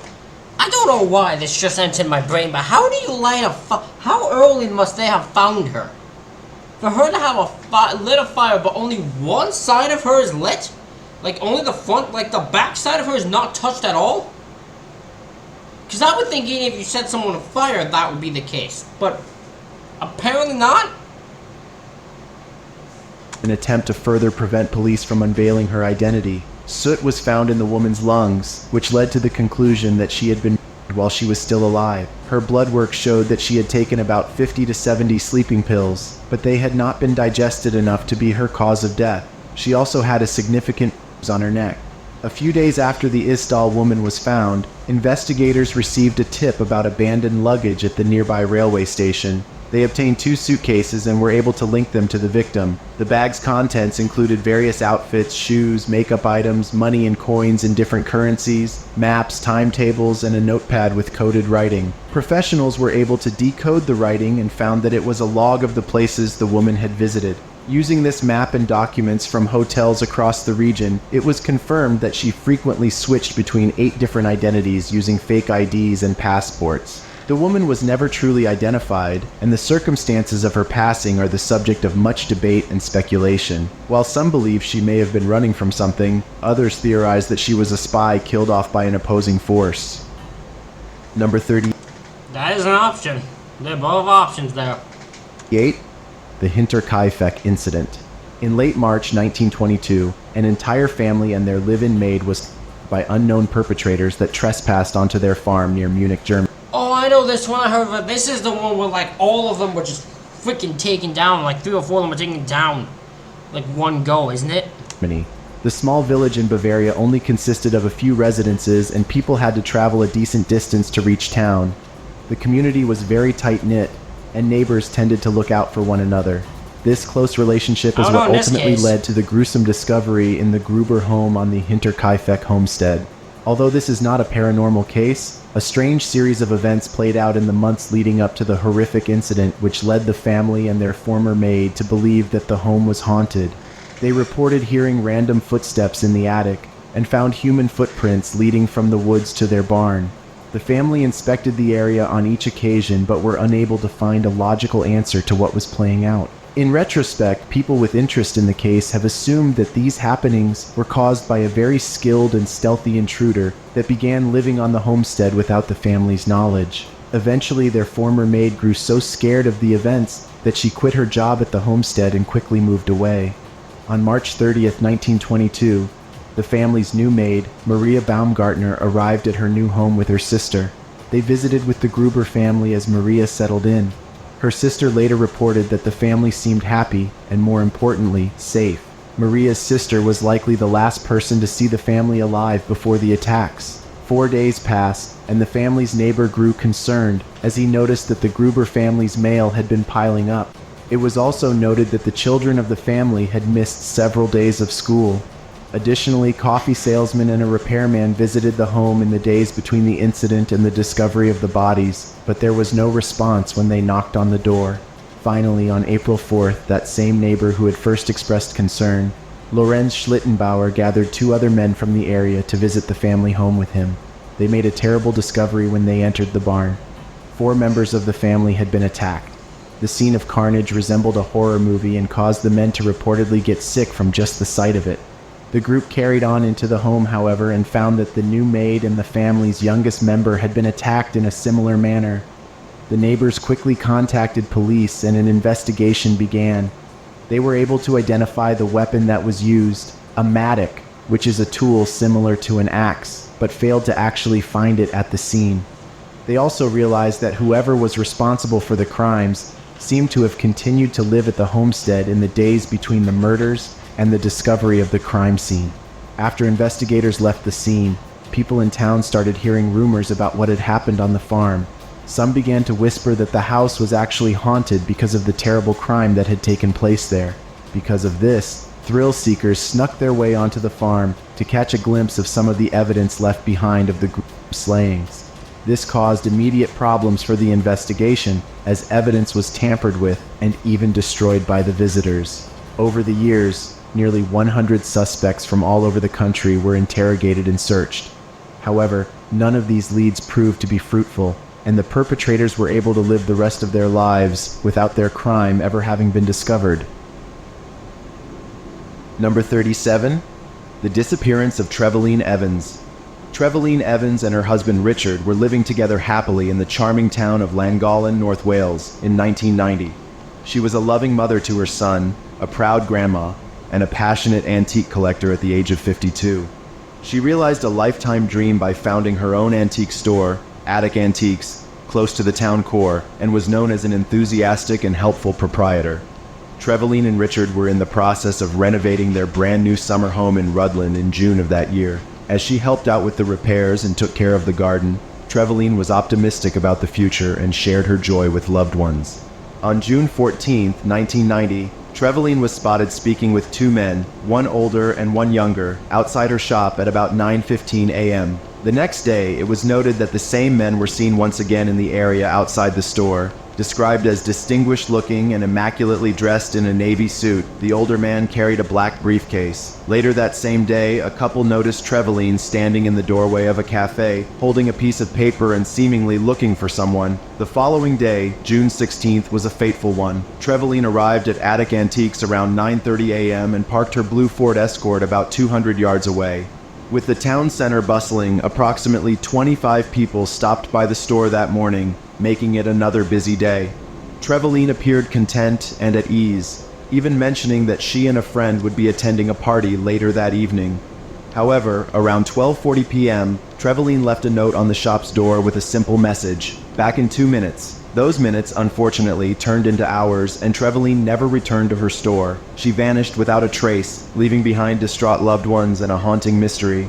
At 1 p.m., she was spotted buying some fruit, and then at 2:30 p.m., the last confirmed sighting had her walking back towards her shop. However, subsequent sightings have left investigators puzzled, as her whereabouts between buying the fruit and heading back to work remain unclear. When her family started searching for her, they found the shop locked with her belongings inside, including her makeup compact, handbag, credit cards, car keys, jacket, and even flowers she intended to take home.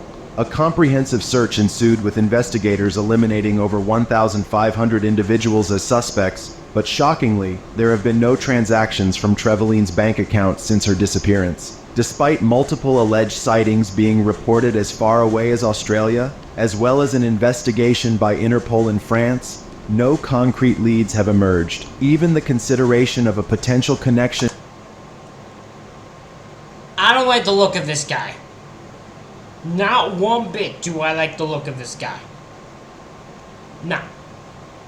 Not one bit. This guy looks freaky as hell. I don't like it. To serial killer Robin Legas was eventually ruled out. Trevelyan's son Richard tragically passed away from a heart attack in his late 30s, leaving her husband Richard to endure the torment of her unsolved disappearance until he passed away in 2015.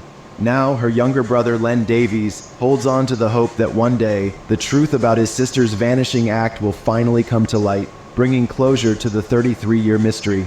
If you have any information about the disappearance of Trevelyan, please contact the North Wales Police at 01978 290 222 or anonymously with Crime Stoppers on 0800 555 111. Number 36. Lauren Spearer. Before she went missing over 12 years ago, Lauren Spearer was an enthusiastic young woman ready to take on the next chapter of her life. However, her case has left investigators baffled, with no ideas as to what happened to her. Born to Charlene and Robert Spearer on January 17, 1991 in New York, Lauren Spearer had a typical American upbringing. After graduating high school in 2009, Lauren... I hit my knee on the desk. I hit my knee on the table here. Ow, that hurt. began studying textile merchandising at Indiana University. Lauren met her boyfriend Jesse Wolfe years earlier at a summer camp called Camp Tawanda. It was also here where she met other students who she would later go on to be friends with at her university. In early June of 2011, Lauren had stayed in Bloomington for a summer course, while many of her friends and the other university students had returned home. On June 2, 2011, Lauren went out to a popular local bar, Kilroy's sports bar, with some friends and acquaintances. They were drinking and catching up, and Lauren was messaging her boyfriend before he went to bed that night. According to her friends, Lauren was very intoxicated that night. A security camera showed Lauren walking into Kilroy's, where she often met up with friends, at about 1:46 a.m. At 2:27 a.m., she was seen leaving the bar with a friend, Corey Rossman. Lauren left her cell phone and shoes at the bar and was walked to her apartment by Corey. Footage shows her entering her complex around 2:30 that morning. She is visibly intoxicated, and a passerby stops to ask if she's okay. At 2:48 a.m., she was shown to have left her apartment complex with Rossman and enter a nearby alleyway, which she was shown exiting at 2:51 a.m. Her keys and purse were found along the route she took through the alley. She then walked with Rossman back to his apartment, where his roommate tried to convince her to stay the night due to the amount of alcohol she had already had. However, Lauren insisted on returning to her own apartment. Rossman, who was also very intoxicated and stumbling at this point, is helped to bed by his roommate. Rossman's roommate called Lauren's friend Jay Rosenbaum, a neighbor of theirs, knowing he was friends with Lauren, and asked him to come take care of her.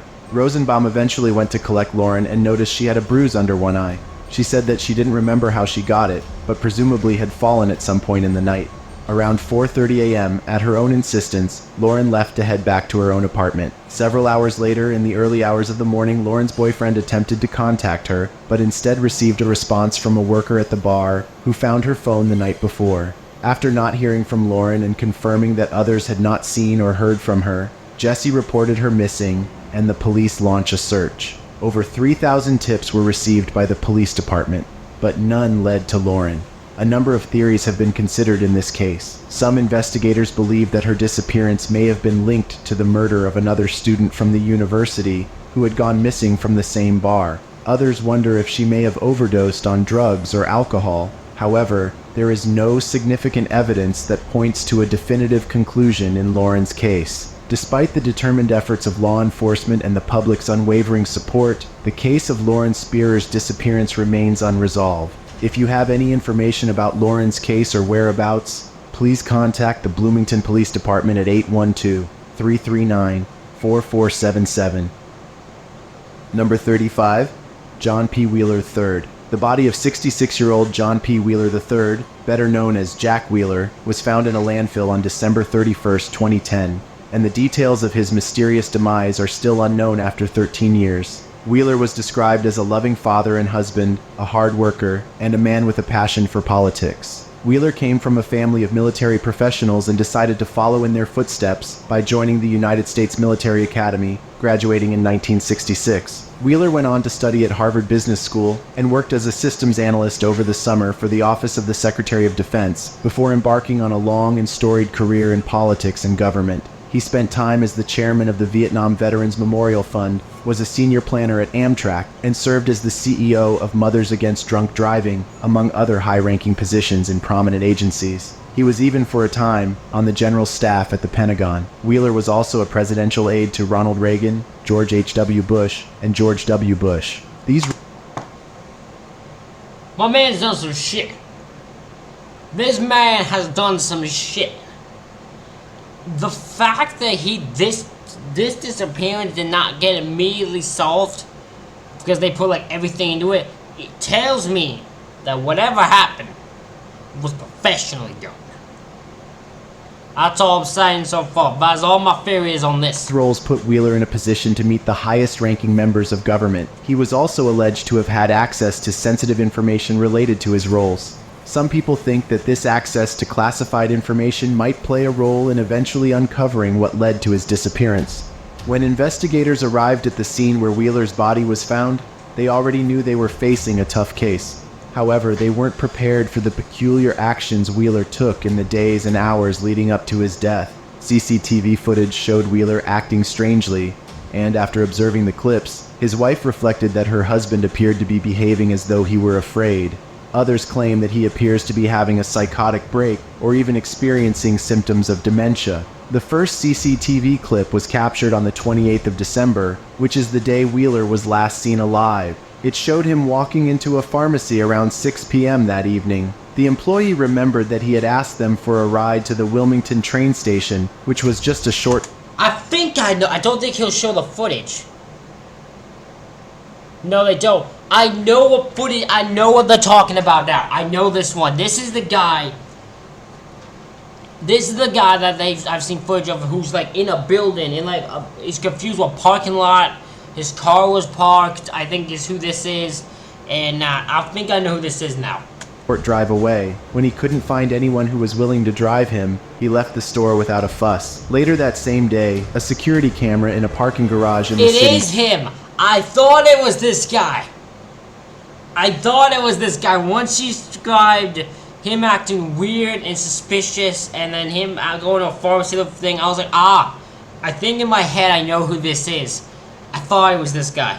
He caught Wheeler walking around aimlessly, with one shoe in his hand and no coat or jacket. Despite the freezing temperatures, he was also observed to be limping, with a seemingly injured leg. His appearance was disheveled, and it looked as though he was in distress. He approached an employee of the parking garage, asking for help finding his car. He also mentioned a seemingly random detail to the employee, that his briefcase has been stolen. Though investigators have tried to track it down, the briefcase was never found. Some theorize that Wheeler may have been in possession of confidential files and government materials. Perhaps, they speculate, he was attacked by a bad actor hoping to get their hands on those documents. Autopsy showed that Wheeler had passed due to blunt force trauma. His system was also clean of drugs and alcohol. This dismissed claims that Wheeler's erratic behavior may have been a result of him being under the influence. His wife later shared in an interview that when she was finally allowed to see her husband, she noticed on his face, as though he had been in a fight. Although it was not publicly confirmed by investigators, she assumed that his more serious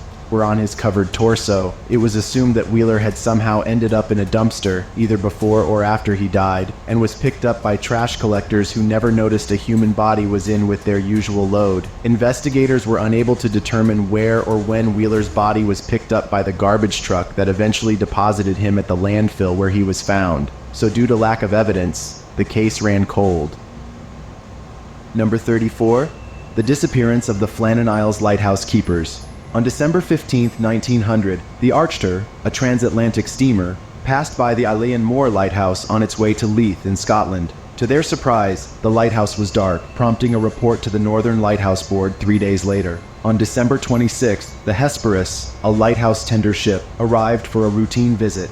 The keepers were nowhere to be seen. Joseph Moore, the relieving keeper, went to investigate and found the lighthouse empty. The beds were made and everything was in order, except for an open kitchen gate, suggesting an abrupt departure. Concerned, Moore returned to the Hesperus, and more crewmen confirmed the unsettling scene.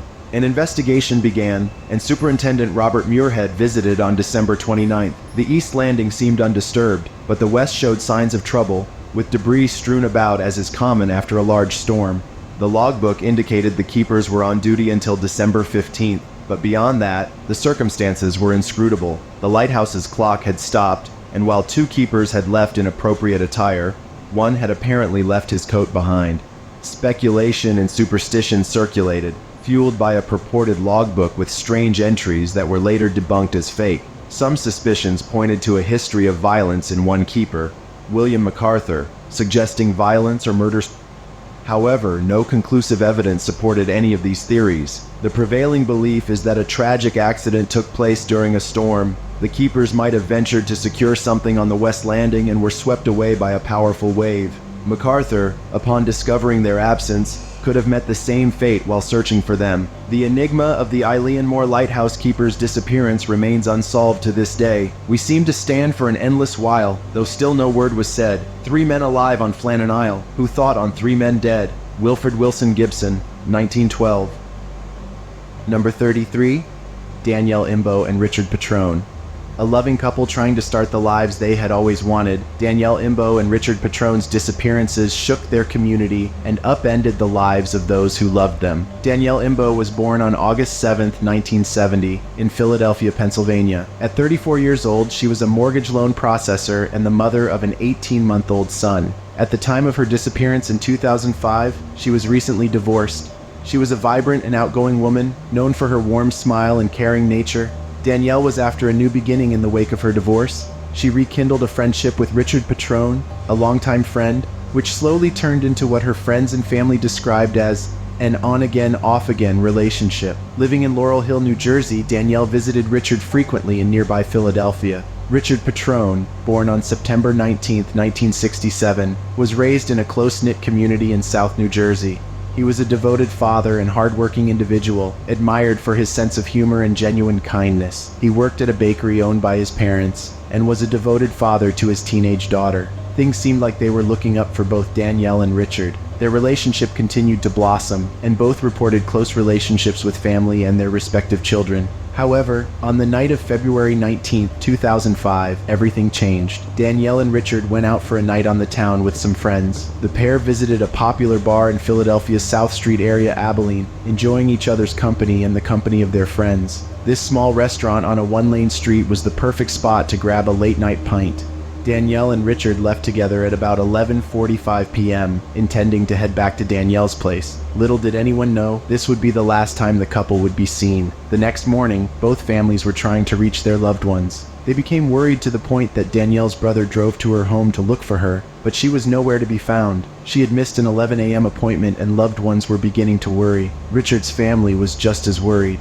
They were planning on watching the Daytona 500 together, something he was looking forward to, but he never showed. It took 1 week for their names to show up in the papers. Their friends had not seen them since they left the bar, and no witnesses came forward to disclose sightings of them afterward. By early March, a reward of $12,000 was offered to anyone with information that could bring them home. But by June, there were no leads. Even after an extensive investigation, nothing was ever found. The car they drove off in has never been identified, and none of the personal belongings they had on them at the time has ever surfaced. In 2018, a development reignited hope for answers. Investigators received a tip about a possible location where Danielle and Richard's remains might be found. A search was conducted, but unfortunately, it yielded no conclusive evidence.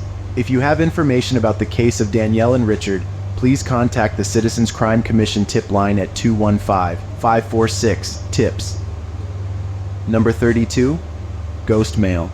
Upstate New York resident Carol Hover checked her mail as usual one day in April of 2022. As she was sifting through the usual pile of bills and ads, she came across something quite peculiar. In her hand, she held a postcard from her mother. She explained when interviewed that she immediately knew her mother's handwriting. Obviously, receiving a letter from your mom doesn't sound very strange or unusual, but Hover's mother passed away in 2014, making the letter's arrival a bit haunting.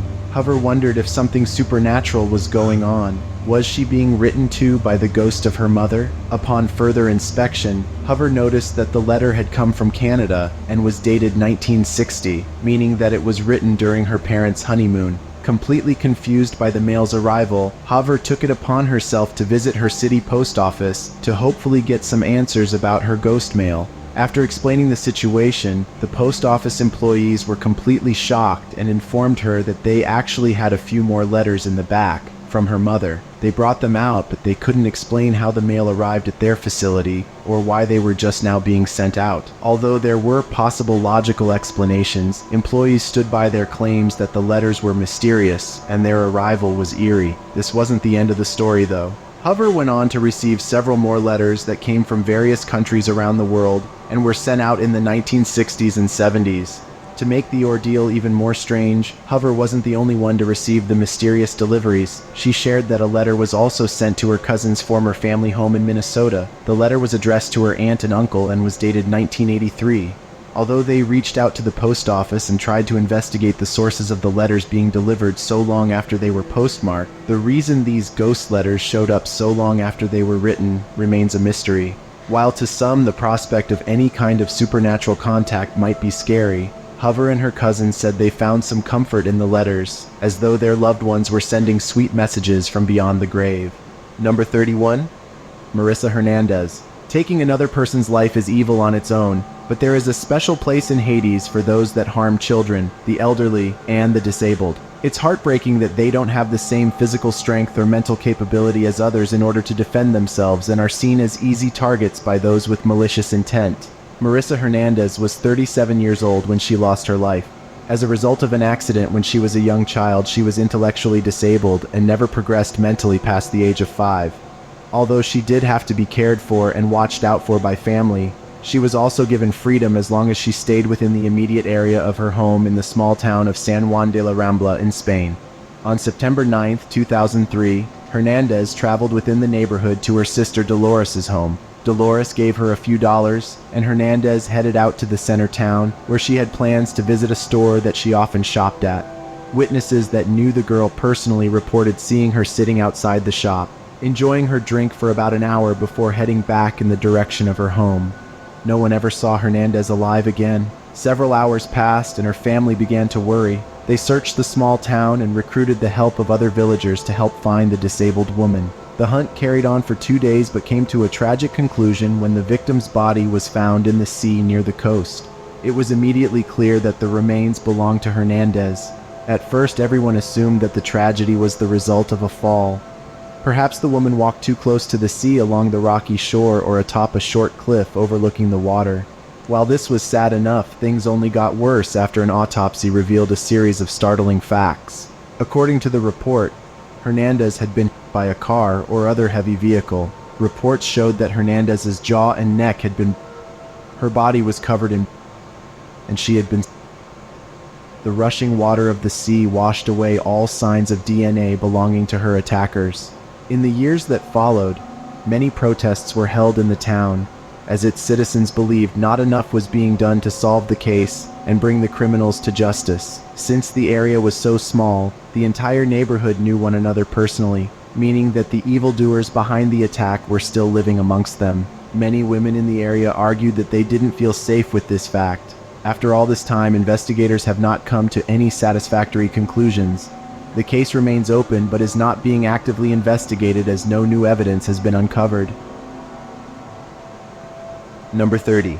Room 1046. On January 2nd, 1935, Roland Owen checked into room 1046 at the Hotel President in This is one of those ones I've heard of before too, and this one's just weird. Kansas City under a false name. His odd behavior, including keeping the room dark and appearing nervous around hotel staff, was suspicious in retrospect, but the staff did not pay him much mind. He claimed to be from Los Angeles and had a distinctive scar and cauliflower ear.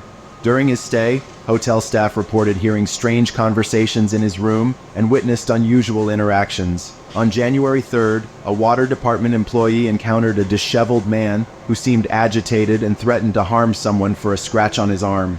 The following day, a bellboy found Owen naked and severely injured in his room. He was covered in blood and showed signs of including a fractured skull and stab wounds. Injuries to his neck and wrists also indicated that he had apparently been bound by some kind of rope or cord. Despite being semi-conscious, he claimed to have hit his head on a bathtub.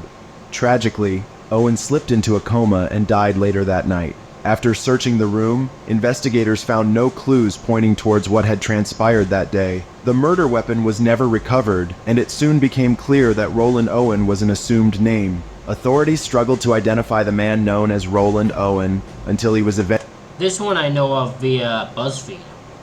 BuzzFeed Unsolved is how I found out about this one. And it's just bizarre. It is a bizarre case. Eventually tentatively identified as Artemis Ogletree, a missing teenager from Alabama, thanks to his distinctive cauliflower ear. Though there has never been any confirmation of this fact, investigators were willing to accept it as there were no leads pointing anywhere more concrete. The circumstances surrounding the man in room 1046's death have given rise to various theories. Some speculate that he may have been involved in illegal activities, such as gambling, or that it could have been a crime of passion involving a spurned lover named Louise, or a man named Don. Names Owen was heard mentioning when speaking on the phone. Adding to the mystery, letters allegedly sent by Ogletree to his mother from Egypt were found, some dated after his death, raising further questions about the timeline of events. In 2003, a potential lead emerged when an anonymous individual contacted a librarian with information related to the man's death. However, the person refused to provide the crucial piece of evidence, leaving the case unsolved to this day. The case of Roland Owen remains... What a dumb thing. Why would you call someone saying, I got evidence for the involving the man's death, and when they say, okay, what's the evidence, you're like, I'm not telling you. Hang up. What type of dumb shit is that? One of the most chilling and enigmatic mysteries in history, with many unanswered questions surrounding his death and the events leading up to it. Number 29. Pamela Hupp and Shirley Newman. Pamela Marie Hupp is a convicted American killer currently serving a life sentence for the murders of Betsy Faria in 2011 and Louis Gumpenberger in 2016. These two cases have been the focus of immense media coverage since Hupp's story began to unravel. Though it has been proven that Hupp was responsible for both deaths, with the apparent motive being financial gain, there is a third case she may be related to that is discussed less frequently, and for which she has never been charged. Many believe that Hupp was responsible for the passing of her own mother, a death that she, like the others she has been convicted of, stood to benefit from financially. Upon their mother's death, Hupp and her siblings inherited a sum of money from Shirley Newman's estate. A life insurance policy was also split amongst the family. In an interview a few months before her mother's accident, Hupp stated that she had an easy way to make money if she wanted to. She mentioned that she could fight off someone weaker than her to get what she wanted. Such a cold-blooded statement is unusual in any context. I'd say that's some next level cold-bloodedness right there. I could fight off anyone weaker than me to get what I want is such a cold-blooded statement. But made all the more chilling with the events that took place around Newman's death. Newman was a resident of an assisted living community for older adults when she died. She suffered from dementia and arthritis, and depended on others for most daily tasks. In October, Newman spent some time in the hospital for an unknown illness. When she was released, Hupp picked her up, and they spent the day together. When Hupp dropped off her mother and took her up to her third-floor room, none of the staff were alarmed. Hupp did, however, inform the employees that her mother wouldn't be attending dinner that night. The following day, Newman failed to answer her phone or open her door for staff members. A few hours later, security found her body under the balcony of her apartment. The railing on her balcony seemed to have been damaged. At first glance, it looked like Newman died as a result of an accidental fall. An autopsy showed that blunt force trauma on Newman's chest was the cause of death, and an accidental fall could have been the culprit. However, it was also discovered that Newman had a copious amount of sedative in her system. She had at least 8 times the usual dose in her bloodstream. Although this amount wasn't enough to cause an overdose, it did raise a red flag as to how and why Newman was able to obtain and abuse the medication. Investigators tried to pursue the case as a homicide, especially after Hupp was convicted of 2 other deaths. However, they were refused evidence from the scene or warrants to search the apartment. They also were denied the chance to interview Hupp about the case. There is so much stupid about what I just heard. This woman murdered people to get financial gain. That is her thing. She murdered 2 people already at this point, and had done it. There was evidence that there's the reason to believe she'd murdered her mother, who she was the last one to see, that just happened to be found dead. And she happened to financially gain from it. Why on earth would a judge go, yeah, I don't see it. Like, I don't get where there you would be not convinced, because I'd be easily convinced. I don't get that. Homicide detective did see that the railing on the apartment porch seemed to have been kicked in by force, and it did not seem possible that the weight of a small elderly woman would bend it. This led another coroner to rule the cause of Newman's death undetermined, as opposed to the result of an accident. Did Pamela Hupp get away with murdering her mother? Yes. Number 20. 100%. I 100% believe that she did that. That is way too... That adds up way too much for me. 8. Washoe County John Doe. According to the National Missing and Unidentified Persons System, each year an estimated 4,400 unidentified bodies are found, and about 1,000 of them remain John or Jane Doe cases after a year passes. Cases like these are especially heart-wrenching because it seems as though some of these people were completely alone in life, with no family or friends coming to look for them. Similarly, many of these cases could be easily solved if even the smallest amount of additional information could be uncovered.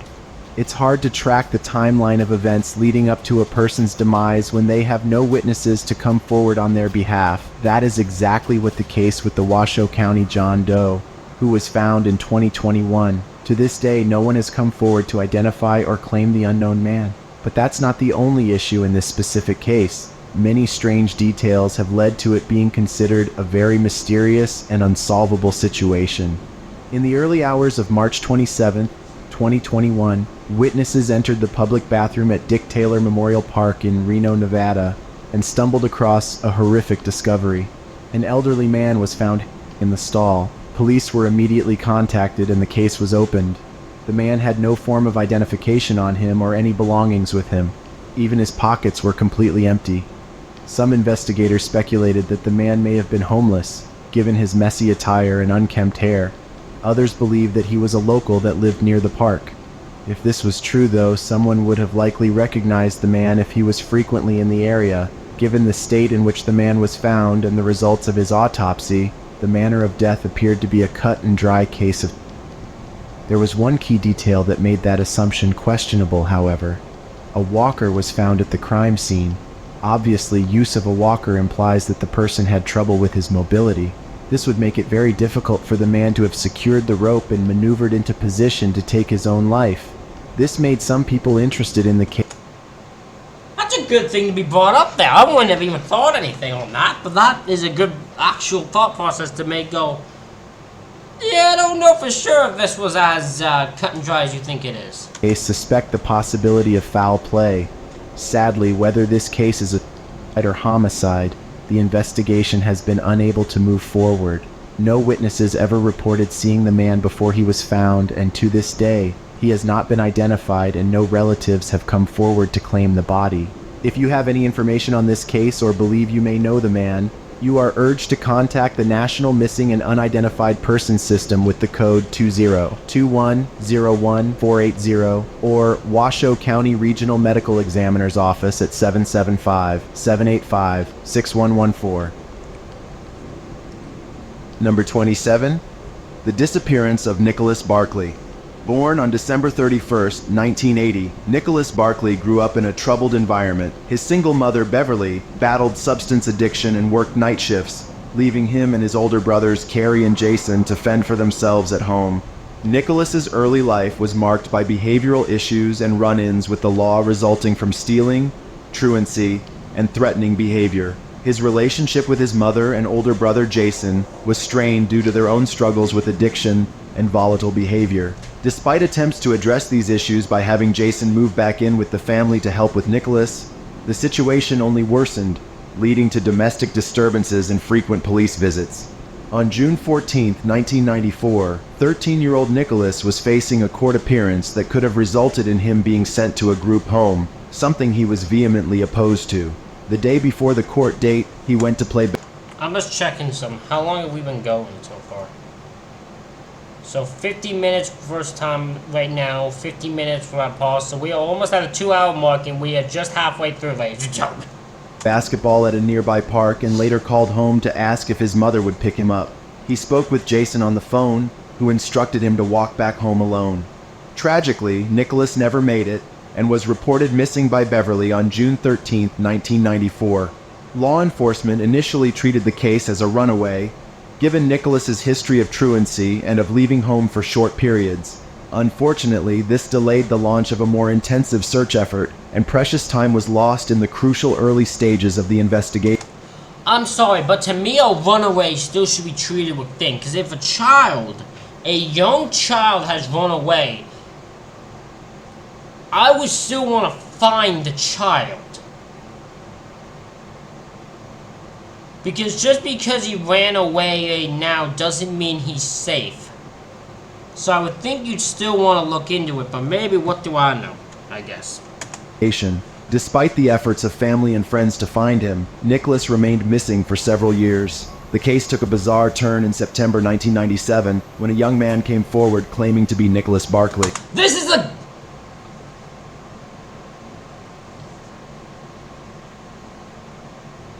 This is the con artist. This is the con artist one. Well, con artist pretended to be the dude, and the family was so desperate just to say they found the child, they just took it at his word, despite the fact nothing about him added up at all. French con artist Frédéric Bourdin lived with the Barkley family for several months until a documentarian who was filming the family to tell their story noticed that Bourdin's ears differed from the way Nicholas's ears appeared in old photos. It soon came to light that the young man was actually Bourdin, and he was jailed for passport fraud and perjury. Shockingly, after his release and return to his native France, he ended up impersonating another missing boy in an effort to deceive his family. How does this work? How would this work? Even if it's years down the line, I feel like you wouldn't just take him at his word, right? You would want, like, DNA. You wouldn't just be like, hey, I'm your son, and you wouldn't just go like, yeah! Because even if it's years down the line, my brain wouldn't just accept it. I'm not gonna say I would think the guy's a con artist, but I wouldn't believe that my child would just come back perfectly fine. So I would want to make sure, because I wouldn't believe it at first either way if it was my kid. However, the case took another tragic turn when Nicholas's brother, Jason, died from an overdose shortly after Bourdin's arrest. This fueled speculation that Jason might have been involved in Nicholas's disappearance and death, perhaps accidentally or deliberately. Some also suspect that would make sense, considering the fact he did tell him to walk. He was the one that told him to walk alone, and suddenly the cow disappears. See why he might have something to do with it. Did Beverly, given her struggles with addiction and difficulty managing her youngest son's behavior, may have played a role. The case has left many unanswered questions and has been clouded by the sensationalism surrounding the imposter Frédéric Bourdin. The focus on the con artist has often overshadowed the memory of the 13-year-old boy who never returned home. Yep. The truth about what happened to Nicholas Barkley may never be fully known, and the case remains one of the haunting unsolved mysteries in recent history. Today, Nicholas would be 42 years old. The San Antonio Police Department are still receiving tips at 210-207-7484 if you or anyone you know has information about this case. Number 26. Cape Intruder. Many horror fans are familiar with the sleepy Maine towns that make up the backdrop of countless Stephen King novels. The idyllic state might be a counterintuitive place to find real-life horror, but for the residents of Cape Elizabeth, that's just what they experienced. Cape Elizabeth is a picturesque town in Cumberland County, Maine. It has a small population of just under 10,000 residents. Close to the water and with a true small-town New England atmosphere, many families see it as an ideal place to raise their children. But for a brief period, residents of this small town were shaken by a series of terrifying events. In 2000... I tried to keep my phone on, but he called me, and I knew from the way he was talking that the friend was just gonna call me multiple times, so I have to turn my phone off now. 5. Some residents began reporting waking up to an intruder standing over their bed in the dark of the night. As they awoke in sleepy confusion, they would quickly realize that the dark figure that had invaded their home was not a figment of their somnolent imagination. The man would leave quickly at the first sign his victim was awake, and some residents remained unsure if what they saw was real or a particular... So bizarre to think a man would break in, not take anything, not do anything. Just stare at you until you were closely resembling awake, and then he would just leave. Like, it's so weird. Because it's not even dangerous, it's just bizarre. Particularly vivid night terror. Dubbed the Cape Intruder, none of his victims were ever harmed as far as the reports go. Homes were never robbed, items never went missing, and no evidence of other crimes was ever found. But still, the number of residents claiming to wake up to him continued to rise. It is thought the intruder would enter through unlocked front or back doors, since the small town was usually a very safe area, and residents often left their houses unlocked without fear. The Cape Intruder caused a stir in Cape Elizabeth for the better part of a year. Throughout the town, frightened people woke up to see him standing ominously over their beds, watching them sleep. Neighborhood watch groups were established, and victims put forward names of who they believed he might have been. Just as abruptly as the scare began, the sightings ended, with no reports of the Cape Intruder happening after February of 2006. Eyewitnesses were able to provide reports, and a police sketch artist drew up a photo of what he looked like, but no suspect was ever identified. Number 25. Scott Enyart. This case is a little different from the others because it does not involve a missing person. Sorry, I just had to see what the time was. Instead, while it is yet another story shrouded in mystery, what's missing here are photographs and documents with significant historical value. On June 4th, 1968, Robert F. Kennedy won the California and South Dakota presidential primaries. Okay. He and his team celebrated the victory, and Kennedy addressed his supporters just a few hours after the results came in. The speech took place in the ballroom of a well-known and prestigious hotel in Los Angeles called the Ambassador Hotel. Okay. The ballroom was filled with cheers and applause as Kennedy took the stage. After finishing his speech, Kennedy exited the stage and walked toward the ballroom kitchens. He was followed by press and fans as he passed through, shaking hands and sharing hugs with the staff. Apparently, Kennedy was given a false tip that the kitchen would lead him to the private press room. Despite a bodyguard coming in and warning him that he was headed in the wrong direction, Kennedy pressed on. In the midst of the raucous crowd, a young man that would later be identified as Sirhan Sirhan, a 24-year-old Palestinian national, pulled out a and began firing at Kennedy. The shooter nailed his target and Kennedy was struck 3 times by the.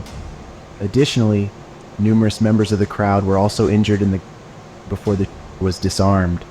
Kennedy died in the hospital on June 6th as a result of his injuries. Now, this case has always been controversial, and many believe that it was an inside job constructed by the government or those in power that opposed Kennedy's political stances, as opposed to a lone gunman with radical beliefs.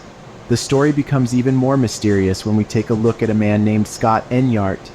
Enyart was only 15 years old when he visited the ballroom with a press pass from his high school newspaper to witness and photograph Kennedy's speech. He was a member of the crowd when shots were fired, and he managed to snap multiple images of the chaos that ensued. According to Enyart's statements, he was chased down by police later that night and brought in for questioning. Investigators dismissed him after a short and seemingly meaningless interrogation. Although Enyart was released, he was told that his 3 rolls of film and the negative prints were considered evidence in the case and could not be released back to him. He was informed that he could regain access to the images after 20 years. When that time came, in 1988, Enyart reached out to the LAPD in search of this film. However, he was told that the images had been destroyed. Despite this, after a few months he was contacted, and investigators provided him with a proof sheet of the negatives. Upon investigation, though, Enyart realized he only had a few negatives, despite having taken 3 rolls of film. He also noticed that the images were printed from a different type of film than he used, leading him to believe that the negatives were fake. Enyart refused to accept that these were the photographs he had taken, and spent the next several years pressing the LAPD for more information. Finally, in 1996, a courier was hired to take the negatives that Enyart had been provided from San Francisco to Los Angeles. According to reports, the courier had his tires slashed by an unknown person. He drove several more miles before he noticed the issue and pulled over at a rest station. While he was at the service station, the briefcase containing the documents was allegedly stolen and has never been uncovered. Many Who was so desperate to have these hidden? They're just photos. What exactly are in these photos that y'all don't want seen? Because it makes you look worse than anything. believe that the images Enyart took may have held details that were never released to the public that might have given more clues about what exactly happened the night that Robert Kennedy was assassinated. They have been a source of much debate when it comes to questions about and theories around what actually happened on that fateful night.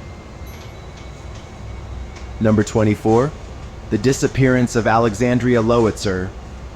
Born on February 3, 1994, Alexandria Allie Lowitzer spent her childhood in Spring, Texas, with her parents, Joanne and John, and her older brother Mason. When Allie was 14, her parents separated, and she and her brother continued living with their mother while still maintaining contact with their father. The divorce left Allie feeling hurt and resentful towards her dad for leaving. She attended Spring High School, where she was popular among her classmates, and actively participated in various extracurricular activities, including softball, choir, and Girl Scout meetings. Allie cherished moments with friends, often hosting dinner gatherings and sleepovers. Although she enjoyed socializing, she was also content with spending time alone, engaging in hobbies like listening to music, drawing, painting, and reading. As she turned 16, I still will say this thing. Listening to music is not a hobby. I will never allow that to be called a hobby. Allie sought a part-time job to bring in some extra money while still in school. She landed a position at the nearby Burger Barn. Although her mother initially had concerns about her walking to work without a car, Joanne eventually agreed, with the condition that Allie only worked when she, her dad, or her grandmother could drop her off and pick her up. On April 26, 2010, Allie texted her mother at around 2:30 p.m. stating that she planned to go to the Burger Barn to pick up her paycheck. Joanne wasn't entirely comfortable with her going, but Allie assured her she would be careful, and Joanne agreed that she could go. She boarded the school bus and later got off at the Low Ridge Road stop, a mile away from work. After that moment, she vanished without a trace. Worried and unable to reach her daughter, Joanne contacted the Burger Barn, only to discover that they had not seen Ali that day. Concerned for her daughter's safety, Joanne called the police, who launched a search effort that involved the entire community.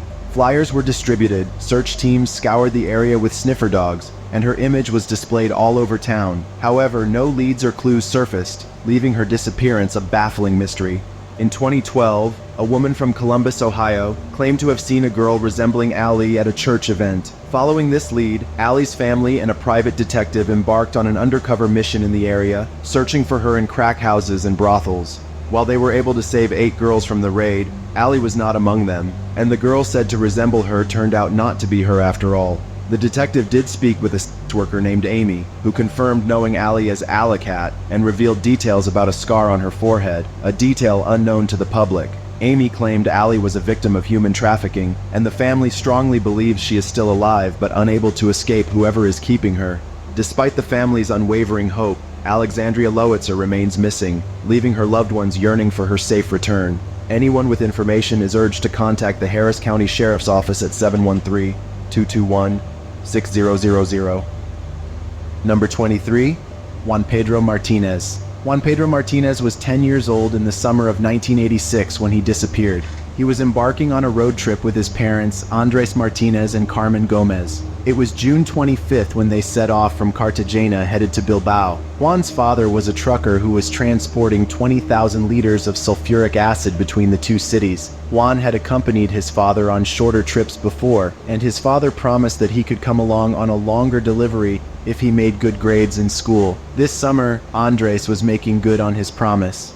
The trip through Spain's beautiful Basque region was filled with narrow mountain roads and single-lane streets. As they were going through the Somosierra mountain pass, even despite the sharp turns and clips, Andres was driving erratically, taking a mirror off one car as he passed it and causing another to turn completely off the road. On one sharp turn, Andres was driving far too fast, and the truck tipped over, killing himself and his wife instantly. The smell covered the area as the sulfuric acid leaked out of the truck, causing small explosions as the chemicals spread. Nearby drivers reported the accident, and police quickly arrived on the scene. When they looked into the truck's cab to determine if there were any survivors, they found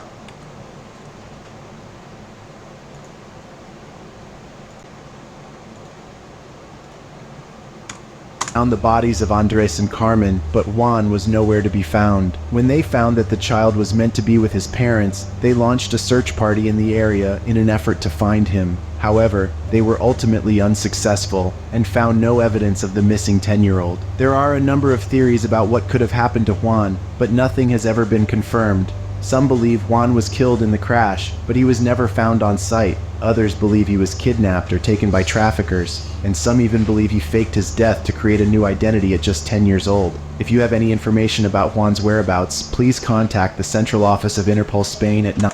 That is next level thinking if a 10-year-old faked his death.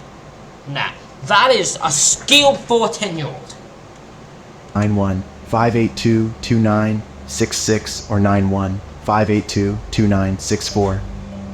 Number 22, The Watcher House. The mysterious case of the Watcher House was so disturbing it even inspired an eerie Netflix series. The story follows a...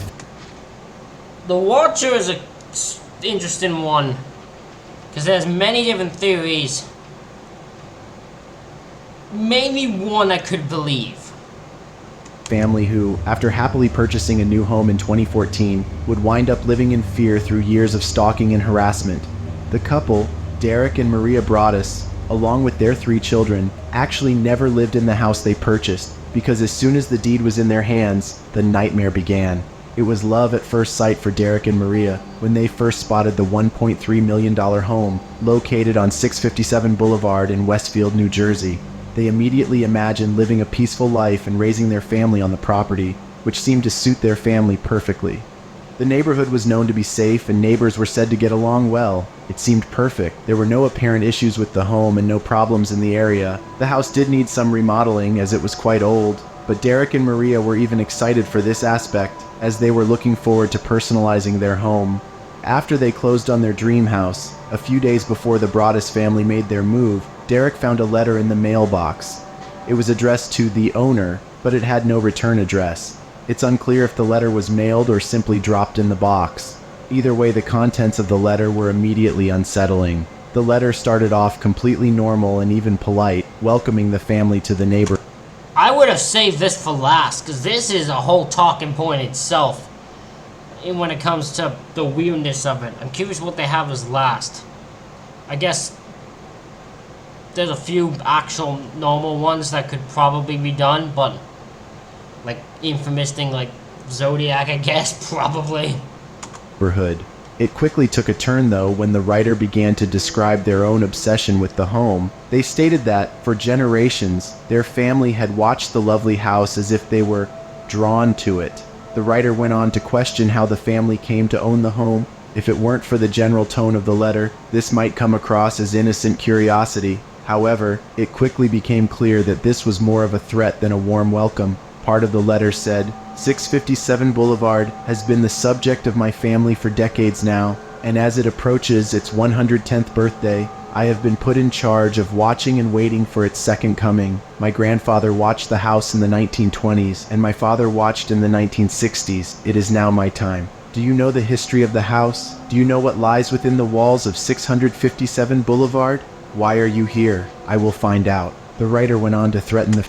Does this house still exist? Like, do people live in this house? Because I want to live in this house. I want to live in the house of the Watcher. Me and the Watcher will have a nice chat. I'll leave a... If I drive by, I'll leave a little note for the Watcher. It'll just be... We'll just have our own little conversation via the letters. The family, even their children. They said that they would lure the children to them, and that the family should consider themselves in danger. According to a report by TheCut.com, Derek was alone in the home when he received the letter, and instantly after reading it, he turned every light in the house off and called the police. Officers arrived and agreed the letters were a serious matter, but they couldn't do much with the little information they had. Derek went back to his old home that night to be with his family. In the following days, more letters started to show up, and the family finally took it upon themselves to interview the previous owners. That couple, who had lived in the home for 23 years, said they only ever received one letter like that just before they moved out. They didn't think much of it, so they threw it out. The letters, always signed off as the Watcher, continued to arrive at the house, elaborating upon the threats to the family and the author's obsession with the home. The family, now stricken with fear and paranoia, ended up never moving into the new home. In 2019, they were finally able to sell the house again and decided to start over somewhere new. To this day, the Watcher has not been identified, and it's unclear if any new owners have received such threats. Number 21. Connie Converse. Elizabeth Eaton Converse, better known by her stage name Connie Converse, has been missing for over 48 years. There have been many theories surrounding her disappearance over the years, but none of them has been confirmed, and the case is still considered unsolved. The most interesting aspect of this case is the simple fact that Connie left behind a significant musical legacy. Connie moved to New York in the 1950s, initially struggling as she worked for a photo printing business. She began to write songs and perform them for her friends, accompanying herself on guitar. However, despite quickly gaining success, her religious parents were strongly opposed to her music career, and her father never heard her sing. Connie persevered, however, and recorded an album for her brother Philip. She made an appearance on the CBS morning show with Walter Cronkite to perform her music. About 20 years after first beginning to pursue music, she became frustrated and burned out with the industry, opting to retire from it, and moved to Michigan with her brother Philip. While there, she began working as a secretary and spent more time with family. However, she began relying more heavily on smoking and drinking, and appeared generally unhappy. After moving in with her brother, Connie faced a series of medical problems and was told she needed a full hysterectomy. According to her mother, whom she first shared the news with, Connie was devastated. As far as her friends and relatives knew, Connie had never been in a serious romantic relationship, so they found it odd that she was so upset by the possibility of never being able to have children. Loved ones speculated that she may have been a lesbian, though she was notoriously private about her personal life. In the months before she went missing, she began leaving strange letters saying she planned to start her life over in a new place, under a new name. This was obviously shocking news, but things got worse when Connie sat down with her brother and informed him of how to go about collecting her life insurance. She didn't provide a clear reason as to why, and despite his obvious concern, Philip agreed to her requests, and later did as he was told. In August 1974, then 50-year-old Connie packed her things and left her Michigan home without saying a word to anyone but leaving letters behind, saying that she planned to start a new life under a new name, and requested that her family not come and look for her. She was never seen or heard from by her family again. A brief search was conducted and news coverage aired, but there were still no leads as to what happened to the former musician. After 10 years of grieving, I'm about to say, Connie, yeah, she'd be dead by this point, so there's no reason they're looking for her now. She'd probably be gone, but dead by this point. Connie's family decided to hire a private investigator who informed them that, even if he could track her down, it was her right as an adult to disappear and start a new life elsewhere. Discouraged, they agreed that Connie could make that decision, though they found the truth difficult to bear. So now, 48 years later, there are still no answers of what happened to the mysterious singer-songwriter, whose life story has continued to fuel the curiosity around her music in the years since she left home. Number 20.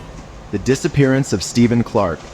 Stephen Clark's life was marked by tragedy from a young age. Born in Colchester, Essex in 1969, he lived with his parents, Charles and Doris. At the age of 2, Stephen suffered a devastating accident when he wandered out of the house unattended and was hit by a passing truck. He miraculously survived, but Yeah, just a little devastating, just a little accident, being fucking smoked by a truck. Just a little accident, just a little one. was left with permanent physical injuries, I'd say. including a severely damaged left arm and a pronounced limp. Despite the challenges posed by his disability, Stephen was determined to excel in life. He worked diligently and even received an Apprentice of the Year award for his outstanding studies. Eager to secure employment, he joined the Rathbone Society in Redcar, which aimed to assist disabled individuals in finding work. However, Stephen faced a heart-wrenching reality, as potential employers hesitated to hire him due to his disability. On December 28, 1992, an event unfolded that would change Stephen's life forever. Charles Clark had a ticket to attend a Middlesbrough football match, and Stephen wanted to accompany him. Charles, however, insisted that Stephen could only go if he paid for his own ticket. Reluctant to spend his money, Stephen decided not to go to the match. Instead, he and his mother, Doris, went for a long walk along the beach, eventually reaching Saltburn, approximately 45 minutes away from their home. During their walk, Stephen expressed the need to use the restroom, and they stopped at a public bathroom.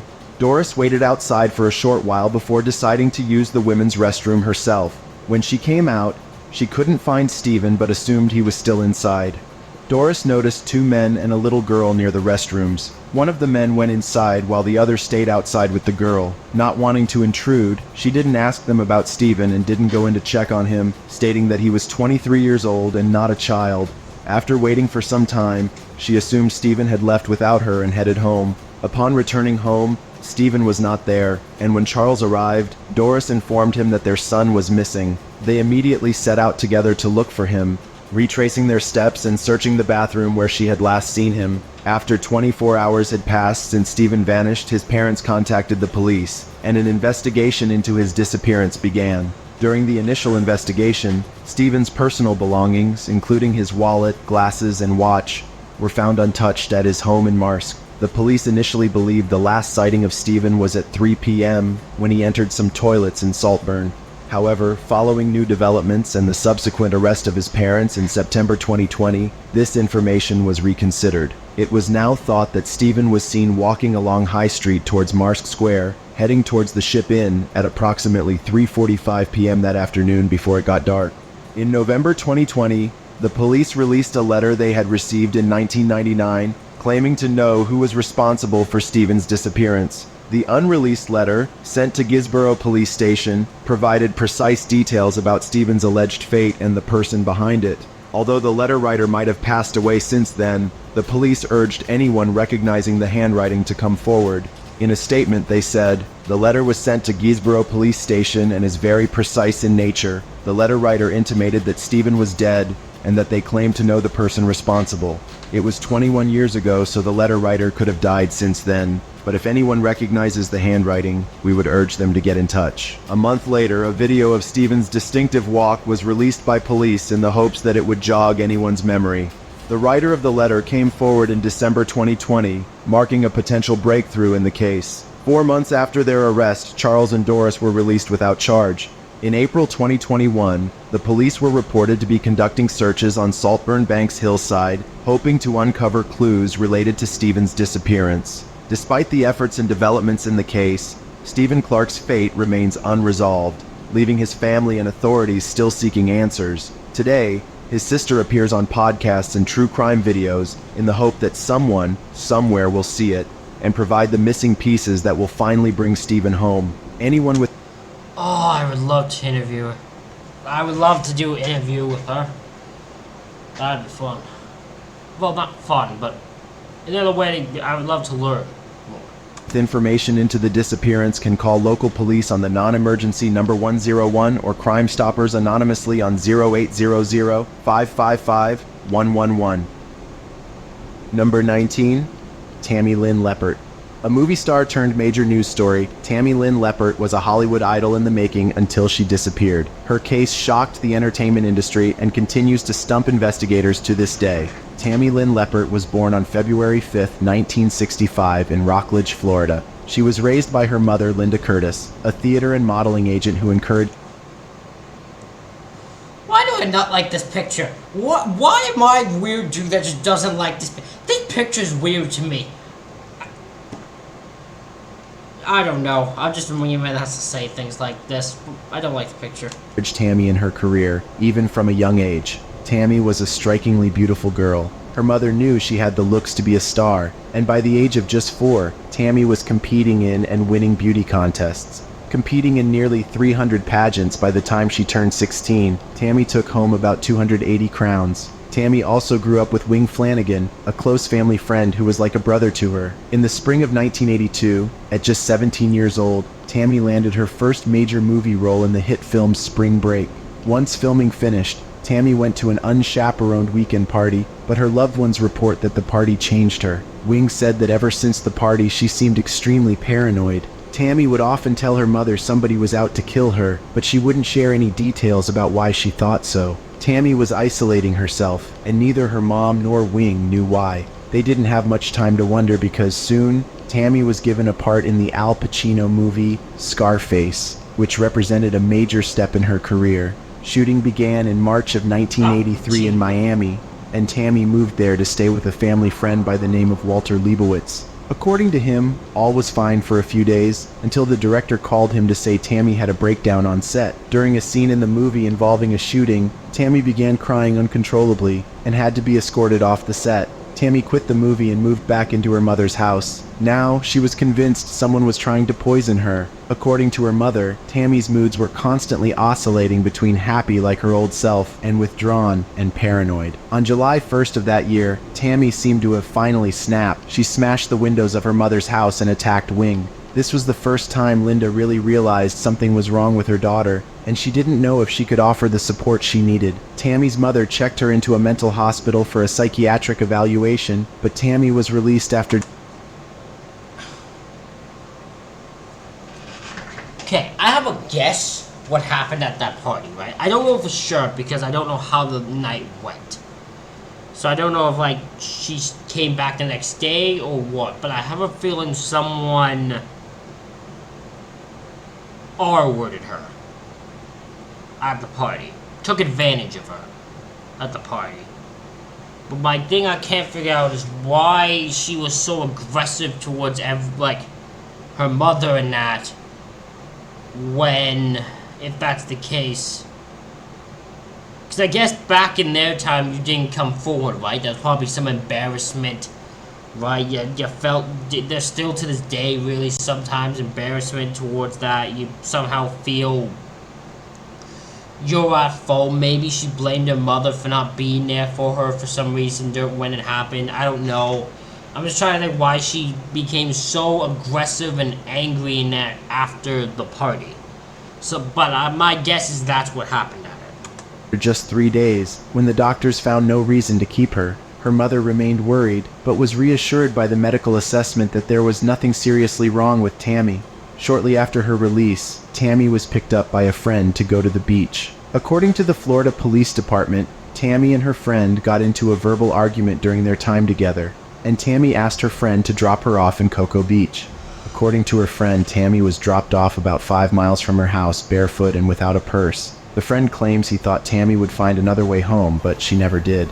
Tammy's mom waited for her to arrive, but eventually she was reported missing. Over the years, various tips and potential sightings have emerged, but none have resulted in locating Tammy or providing closure to her family. After her disappearance, detectives received 2 calls from a woman claiming Tammy was alive and would contact them when she was ready to do so. In the second call, the woman added that Tammy was going to school to be a nurse, which she had always wanted to do. The case remains one of Florida's most enduring unsolved mysteries, with loved ones and investigators alike haunted by the vanishing of a talented and troubled young starlet. If you have any information concerning Tammy Lynn, please call the Cocoa Beach Police Department at 321-868-3251. Number 8. Wait, At 321-868-3251. that's not even the right number. 321-868-3254. That's the number really on the screen, and he says 51. How did you get that wrong? I don't even...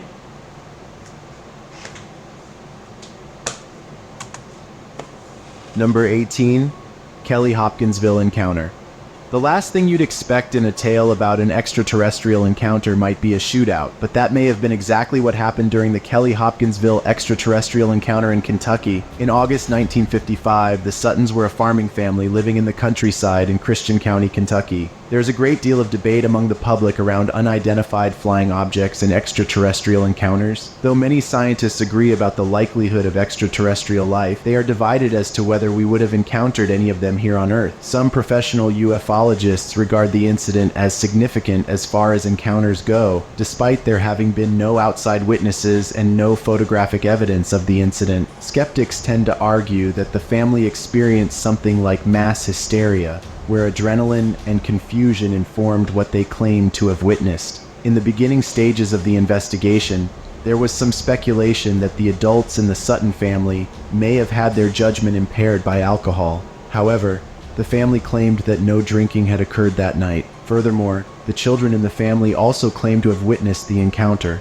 Another skeptic theory is that the Suttons were actually just seeing a number of owls on their property based on the witness descriptions of what was seen that night. The witnesses, around 12 members of the Sutton family and some friends who were traveling carnival workers, arrived at the county police station late in the evening on August 21st of 1955.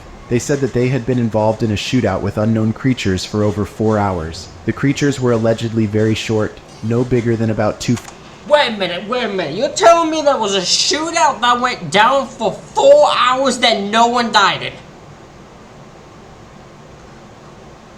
No way! I'd say that is what makes me believe it's fake. Ain't nothing else more than there was a shootout that went on for 4 hours that not one person, there was not one body, not one alien body or not one human body. Really? feet tall, with dark bodies, long arms, horned heads, and glowing eyes. They also appeared to have had claw-like hands and feet. The witnesses said that they fired at about 10 to 15 creatures that were trying to enter the home and attack the children. The station quickly put together a team of investigators and professionals to search the property. Apparently, all they could find was proof of the one-sided gunfire and the damage it caused. There was no trace of any unknown creatures running around. After that initial investigation concluded, around 3:30 a.m. that same night, neighbors reported that the family packed up and fled their farm after what they describe as the creatures' return. This event continues to lead to speculation and theories to this day.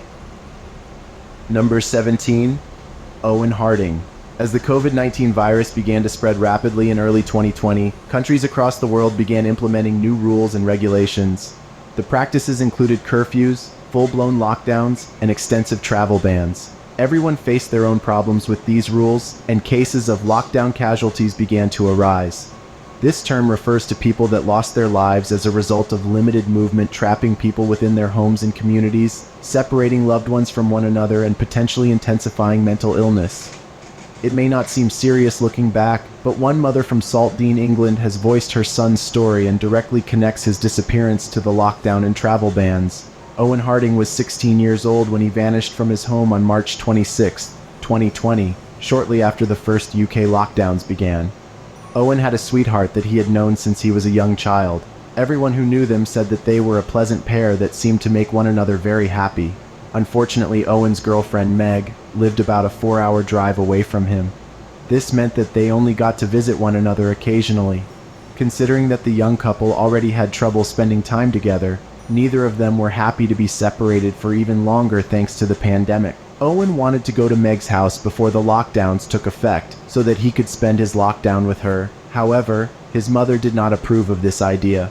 Apparently, in the weeks leading up to his disappearance, he and his mother argued over the issue nearly every day. Owen even mentioned to his friends that he wanted to make a run for it and go to Meg's house without permission. They assumed he was making these statements in jest. On March 26th, just before 6 p.m., Owen and his mother had a heated argument over the issue once again. This time, Owen left his home without telling his mother where he was going. At the time, she assumed he was going to take a walk to blow off steam and return home shortly, but sadly, that did not happen. Owen traveled to a nearby beach where he planned to watch the sunset, according to a later report given by Meg, who he was in contact with as he left his home. 2 witnesses spotted the young man walking toward an area with cliffs around 6:15 p.m. Investigators believe that Owen was spotted on CCTV footage around the time his phone was last used, about 10 minutes after the witness reports. Owen never returned home that night.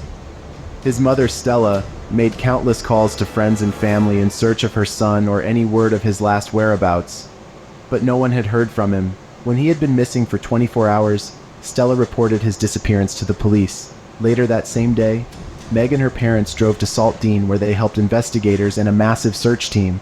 Unfortunately, Owen was never found, and no new evidence has since been uncovered. Stella and Meg both theorized that Owen fell from a cliff, got lost in the wilderness, or perhaps drowned at sea after wandering away from home. Anyone with information is urged to contact Saltdean Police or the National Missing and Unidentified Persons System. Number 16. The Murder of Missy Beavers. Terry Leanne Strickland. This one is one that will baffle my brain. This is what I want to know. I want to know who did this one. Because it bugs my brain every time I see the footage of it. Because there's something that happened here. It's bizarre, and I want to know the answer to it. Lovingly known as Missy, came into this world on August 9, 1970, in Graham, Texas, and grew up as the middle child among her siblings. In 1998, she tied the knot with Brandon Bevers and dedicated herself to being a teaching assistant at a local school. As time passed, Missy and Brandon's family expanded with the arrival of 3 children, prompting her to take on the role of a devoted stay-at-home mom at their home in Red Oak, Texas. As her children grew older, Missy felt the calling to return to the workforce. Instead of resuming her previous job, fate led her to discover a newfound passion, fitness. Fueled by a desire to share her love for fitness with others, she set out to create a group fitness class called Camp Gladiator for the community in her area. She hosted her classes at the Creekside Church of Christ in Midlothian, only a 20-minute drive from her home. April 17, 2016, while Brandon was away on his annual fishing trip, Missy was at home with their children. That evening, she took to her Camp Gladiator Facebook page, sharing an... This is just proof how one single Facebook post, one single post online could change a life. Because this singular post caused what happened to her to happen. Uplifting image with the message, "If it's raining, we're still training," reminding her followers about the early morning boot camp scheduled the next day. Missy left her home early to set up for the class as she always did. However, as her participants began to gather the next morning at the church, they stumbled upon a horrifying sight. Missy lay lifeless on the floor, surrounded by pools of her own blood. Emergency services were summoned immediately, but it was too late. Missy had endured a severe head injury and multiple stab wounds to her chest, leaving a community devastated and in shock. The police launched an intensive murder investigation, examining surveillance footage from the halls of the church. What they saw on the tape sent shivers down their spines. A person approximately 5 feet 7 inches tall, walking with a noticeable limp. They were dressed in a tactical vest with police emblazoned on both front and back, along with gloves and shin pads. A black helmet obscured the perpetrator's face and identity. Chillingly, this figure was caught strolling through the church halls, wielding a hammer, seemingly casually premeditating the heinous act. Signs of forced entry at the crime scene initially led the police to consider a robbery gone wrong scenario, but it was soon ruled out when they found that nothing was stolen, and Missy's wedding ring remained on her finger. As their focus shifted, the authorities looked closer at those closest to Missy, and her husband Brandon came under scrutiny. Evidence of marital and financial issues surfaced from Missy's social media accounts, along with flirtatious messages sent via LinkedIn. However, Brandon provided a solid alibi as he was hundreds of miles away on his fishing trip at the time of the murder. Speculation arose around Randy Bevers, Brandon's father, when he was seen at a dry cleaner with a supposedly bloody woman's shirt. However, further investigation revealed Randy had been in California at the time of Missy's murder. 9 months later, outdoor surveillance footage from a gun store near to the Creekside Church piqued the police's interest, revealing a suspicious Nissan Altima circling the church parking lot on the morning of the murder. After publicizing the footage, an anonymous tip pointed the police towards Bobby Wayne Henry, an ex-police officer working as a security guard. Bobby had a troubling past, having been fired from the police force for aggravated. Several factors contributed to the suspicion. Bobby's car resembled the one in the surveillance video, and he walked with a limp. A forensic podiatrist's assessment failed to provide a definitive link, and there was not enough evidence to charge him with Missy's murder. Despite the ongoing investigation, the case remains unsolved, leaving... So, hold on. In the case of Bobby, I think his name was, the one that they couldn't find evidence for, he was a former police officer, why would he target her?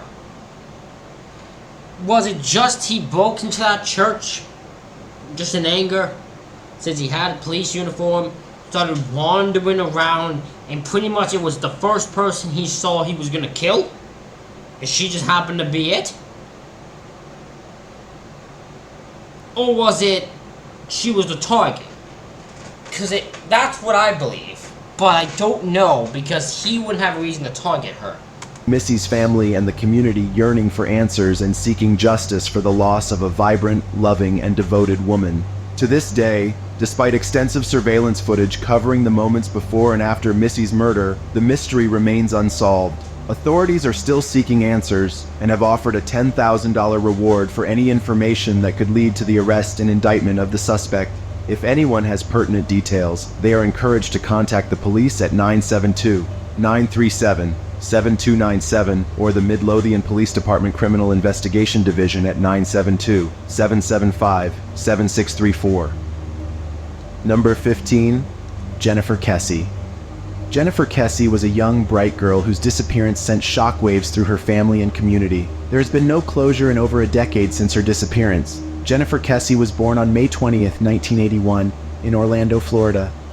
She graduated from the University of Central Florida with a degree in finance. At the time of her disappearance, Jennifer had recently purchased a condo in Orlando and was just beginning to create the life she had always dreamed of. She was working as a finance manager in the Central Florida Investments timeshare company and was dating a man named Rob Allen who lived in Fort Lauderdale, about 3 hours away from her. They had vacationed together in the Virgin Islands in early January 2006, and Jennifer had spent the night of Sunday, January 21st at his house, before driving straight to work the following morning. Jennifer left work around 6 p.m. and called her father on her drive home. Around 10 o'clock that night, Jennifer called Rob to say goodnight. The following morning, Rob was expecting a call from his girlfriend. She usually called him just before heading to work, something he had come to expect as routine.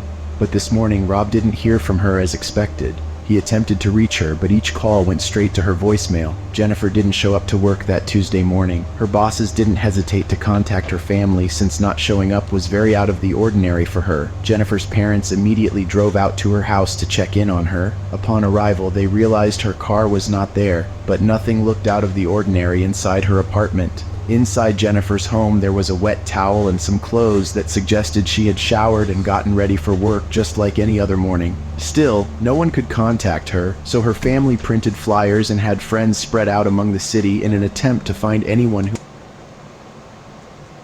I just had a spatter. Come on me. Don't worry, I got it. Oh, I'm sure I got it. Stinking spider crawling up near me. What's wrong? What the hell? That's it. I think I got it. I hope I got it. Who may have seen her that morning. Search parties took place on foot as well as by boat, car, helicopter, and even ATV. On Tuesday, theories surfaced that she may have been abducted when walking to her car Monday morning. Others believed she may have made it to her car and been abducted on her way to the office. On Thursday of the same week, a man called in after seeing Jennifer's story on the news and recognized her 2004 Chevy Malibu that investigators said to be on the lookout for. He claimed that the car had been abandoned out in front of his apartment for several days. Police arrived to examine the car and confirm it's Jennifer's, but found no evidence. Nearby security footage shows an unidentifiable person leaving Jennifer's car there and walking away. Though Jennifer's friends and family who have viewed the security tapes say they do not recognize the person who was driving Jennifer's car, none of the security footage shows the suspect's face. Not even the FBI could determine more distinguishing features about the suspect, other than they stood about 5'3" to 5'5". That is what a man calls potato 99. That is terrible quality. Terrible quality. Not even the person's gender is clear from the footage. In May of 2007, a $1 million reward was offered to anyone who could provide information that would lead to Jennifer being found alive. However, no evidence has since surfaced. If you have any information that can help close Jennifer's case, please contact the Kessie Family Tip Line at 941-201-4009. Number 14. Lee Bradley Brown. Lee Bradley Brown was a British tourist that lost his life in 2011 while in police custody during a vacation to Dubai, United Arab Emirates. Brown passed away in a foreign prison cell only 6 days after being arrested under mysterious circumstances, and the details around his death remain unknown to this day. Brown, who made his living as a self-employed maintenance man, decided in early April of 2011 that he was going to take a spontaneous solo trip to Dubai. When he arrived, he checked into a luxurious hotel called the Burj Al Arab.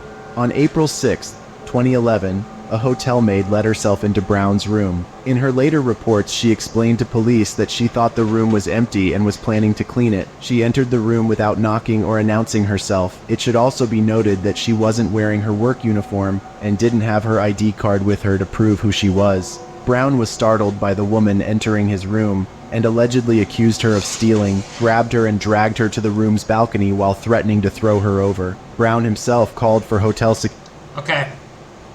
Okay, listen. Okay. You found this woman. That's understandable. You're angry. But if this is why they arrested you, this is not out of randomness. You threatened to throw a person off a balcony. Now, this maid should absolutely have her ID card with her at all times. It doesn't matter if she thinks the place is empty, she should have that on her because you never know. But clearly, and she wasn't even wearing a uniform. I don't know what standards you have at that damn hotel, but that is bad. So, yeah, I can see why his anger, but I can also see why they arrested you then. Security, claiming he caught the woman stealing. After the woman was pulled away to safety, staff called an ambulance and the police. The housekeeper needed minor medical attention for her injuries, but was not seriously harmed. Brown was arrested, despite declaring his innocence. He insisted to police that he thought the woman was trying to steal from him. Officers said that Brown... See, that might be true, but it's how you reacted. And you could react by yelling at her. You could yell at her, not let her, you don't want her to just leave because you want to make sure she has nothing, she didn't steal, she's nothing on her and all that. But that changes when you grab her, bring her to the balcony and try to say you're going to throw her off the balcony. That's what it takes to turn from normal handling it to freaking crazy madness. Brown resisted arrest and was throwing his body around the hotel room. He allegedly banged his head and slammed his body against the walls, and continued to throw himself against the screen separating him from the officers in the police car. Brown was taken to prison where the booking process began. Despite his alleged earlier behavior, he was described by the booking officer as calm and in good health. At the station, he was charged with intimidating behavior and using abusive language. At first, Brown was placed in a cell with... What does using abusive language mean?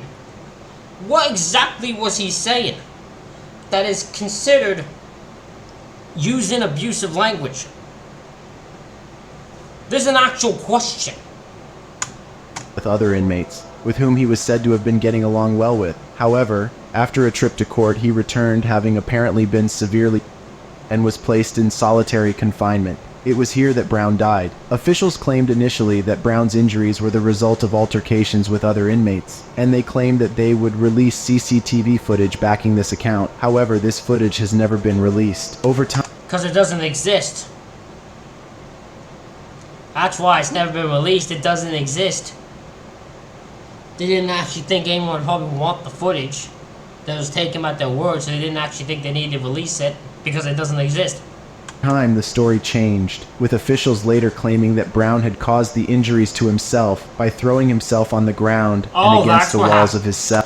Oh, that's what happened now. So you went from it's inmates that caused it because he was fighting with inmates to now, oh no, he wasn't fighting with inmates, we don't have that footage. No, see, he threw himself on the ground, that's what caused it. So you don't need footage of that. An autopsy report released by Dubai officials claimed that Brown had died as a result of vomit blocking his airway. However, the British... Nah, I don't trust Dubai there, I'm sorry. Coroner's office found that there was no evidence of vomit in his airways whatsoever. Some of Brown's fellow inmates reported violent treatment at the hands of the guards, but police still claim that they had nothing to do with his death. You're full the conflicting reports and various stories means the truth around Lee Bradley Brown's death remains a mystery. I think the police are full of bullshit. Number 13. Chris Kremers and Lisanne Froon. Graduating from college is a huge accomplishment that deserves to be celebrated. This is exactly what 21-year-old Chris Kremers and 22-year-old Lisanne Froon planned to do while on a trip abroad in Panama after Froon's graduation. The plan was for the two Dutch women to spend about 6 weeks in Panama sightseeing, hiking. I was leaning back, my chair started to go back with me. I'm glad I saved myself there. Learning Spanish and volunteering their time to locals in need. When the girls arrived in Panama on March 15, 2014, the trip was off to a great start. According to their reports to their families, the women had spent the first 2 weeks backpacking across the country and were loving every minute of it. On March 29th, Kremers and Froon found a local family in the quaint village of Boquete, Chiriquí that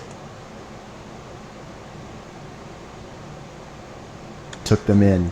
The plan was for them to stay there for a month while they worked as volunteers with a local school and with children. That plan came to a tragic end when the girls went missing just a few days after their arrival in Boquete. It was well known that the girls had a love for nature and hiking. In fact, they were well educated and experienced when it came to the outdoors. So, it was of no surprise or concern to those that knew them that one of the first things they wanted to do during their stay was check out a local hiking trail. The El Pianista Trail was just a short distance from... Oh, it's this too. Okay. We did a video, I think I did a video with these two about Mr. Ballin, and I believe it's one of my most viewed videos. I think. Yeah, I think it's these two. So I'm not surprised by this. Yeah, I get that this is on here. From their temporary hometown, and immediately attracted their attention. According to reports, the pair left for their adventure around 11 a.m. on April 1st, 2014, with their backpacks. Witnesses reported seeing Kremers and Froon at a local brunch restaurant, with two Dutch men just an hour or so after they departed from their accommodations. According to some sources, they brought along a dog that belonged to the owners of the restaurant they had stopped at. This was the last time the girls were ever seen alive. That night, according to some sources, the restaurant owners became concerned when their dog walked home without the girls. Though concerned citizens tried to reach them via cell phone, they assumed they weren't receiving a good signal in the forest, an assumption that the investigation would later confirm. 2 more days passed without a word from the girls. I heard in a comment, it's not on this video, it's on a different video about these two, that an extra thing was that these two went, when the dog was asked to lead them back, like the dog was asked to take them back towards where the girls were, or where he last saw them, the dog would not enter the trail. I don't know if that's actually true, but that was one that I saw in a comment on like a different video where this was talked about. Prior to their disappearance, they always made sure to text their loved ones every single day without fail. I also love when I react to this, because there's always people that try to correct what I'm saying. There was the one where I think it was the Mr. Ballin one, where someone was trying to say, was mad at me because I was talking about the information Mr. Ballin was telling me, which was so stupid. It was so hilarious. They were saying all the information that I have was wrong. I'm like, well, it's not the information I have, it's the information I'm going off of the video, and I don't know why you're mad at me, so... You're going off Wikipedia. How the heck are you supposed to... Fail, making the sudden silence all the more distressing. Finally, on April 3rd, they were reported missing, and by April 6th, their families arrived in Panama from the Netherlands to work with local law enforcement. The search went on for 10 days before the case began to go cold. However, a huge piece of evidence was discovered on June 14th, when Froon's backpack was turned in after being found by a riverbank. The contents included the girls' phones, 2 pairs of sunglasses, 2 bras, $83 in cash, Froon's passport, and her camera. Investigators found that the phones had been used over the course of 2 days.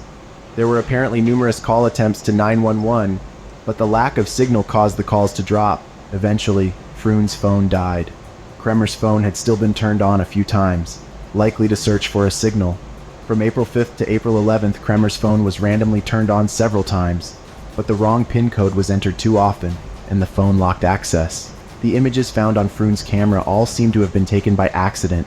The images were blurry and taken in pitch dark night, and nothing that could point to the fate of the girls was visible in the photos. A few months after they were last seen, the girls were found, but it was sadly not a happy ending. Their skeletal remains were discovered scattered throughout the area.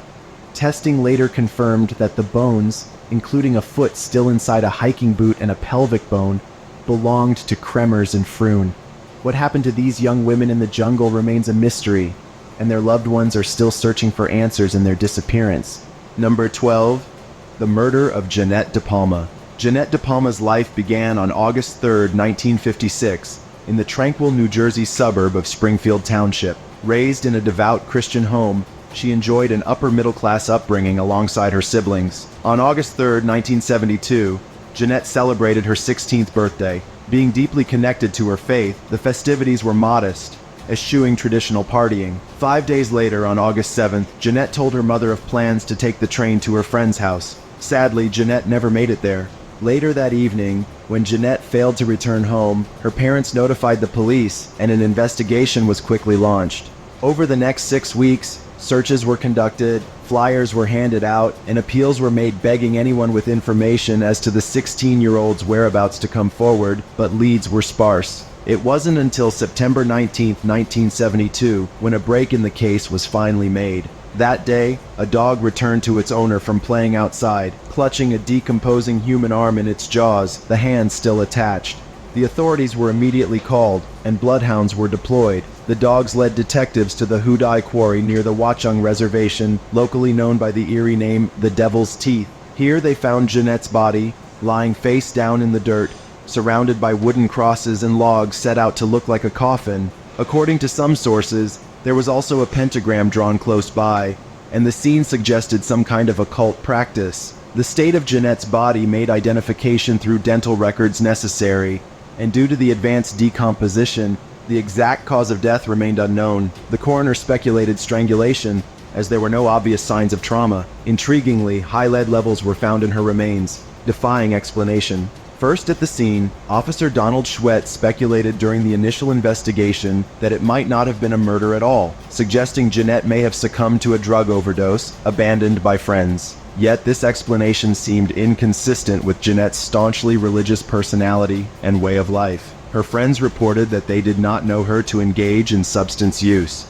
In 1973, the FBI joined the case, analyzing Jeanette's clothing but finding no foreign hairs, stains on her blouse, Underwear, bra, and pants raised questions, but their degraded state prevented conclusive identification as to whether they were blood or semen. The FBI ruled out drugs and poison as causes of death. In the neighborhood, rumors of occult activities in the woods had circulated for years, making Jeanette's possible link to it unsettling. Despite speculation, no concrete evidence tied her murder to occult practices, leading some to suspect the involvement of a local cult called the Witches, though this remained unproven.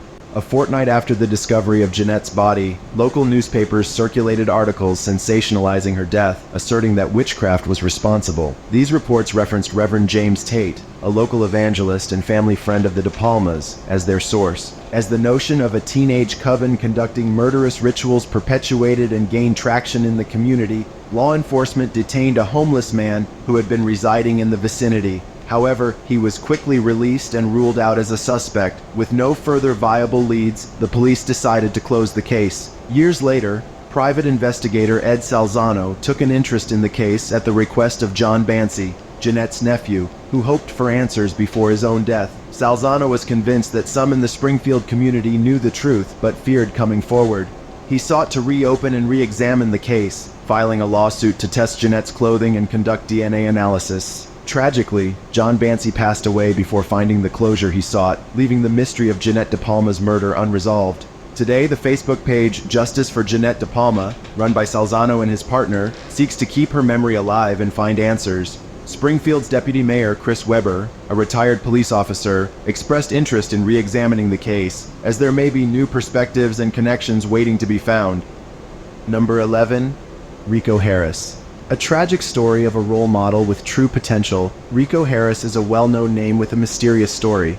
Missing for more than 8 years now, Rico's case brought on worldwide attention, but there has been no sign of him since the fall of 2014. Rico Harris was born on May 19, 1977, to Henry Harris, a former semi-professional basketball player, and Margaret Fernandez. Rico was the eldest of 4 children. Though some of the time Henry was a loving and hardworking father, he sometimes became violent and abusive. Eventually, Margaret took the children and left him, moving to Alhambra, California, where she had grown up. She worked full-time, and as the eldest child, Rico often took care of his younger siblings and helped to hold the family together. Despite the hardships, Rico showed glimpses of talent on the basketball court from a young age. Standing 6'9" when he was fully grown, many around him recognized his potential. Basketball became a refuge for Rico, offering an escape from the day-to-day. As he honed his skills, Rico's passion for the sport grew, and he began to dream of a future in professional basketball. As Rico grew older, he displayed a natural athletic ability. With his staggering height, he stood out on the basketball court even as a kid.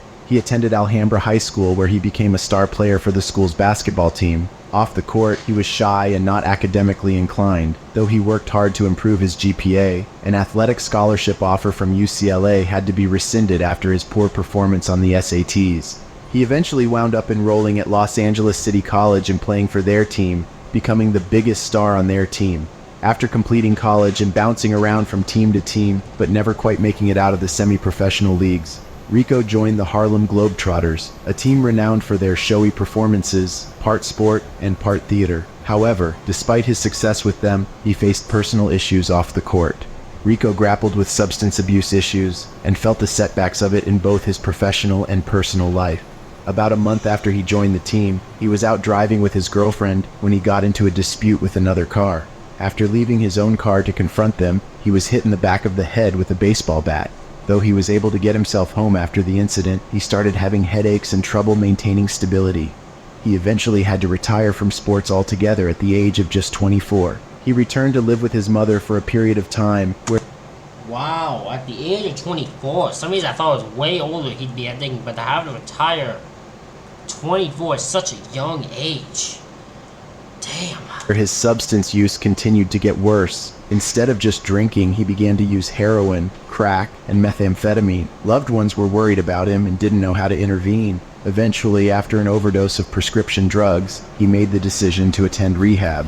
To get a fresh start and rebuild his life, Rico made the decision to move to Seattle, Washington. He had met a woman, Jennifer Song, who was living in Seattle and who he'd begun a romantic relationship with. He was hopeful that this would be the step that he needed to take to get away from his substance use issues and turn over a new leaf. During this new phase of his life, Rico planned a trip back to his hometown to visit his mother on her birthday. According to his girlfriend, Rico was hoping to get some closure from her and discuss some of their past conflicts. Rico had a brief visit with his family. He took his brother out to eat and gifted him a new phone, then went to visit his mother to speak with her in private.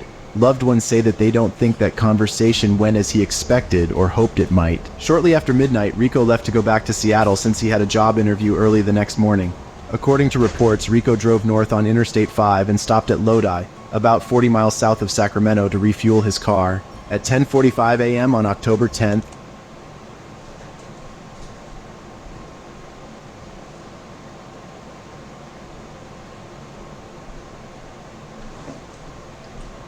Sorry, I thought I heard someone yelling.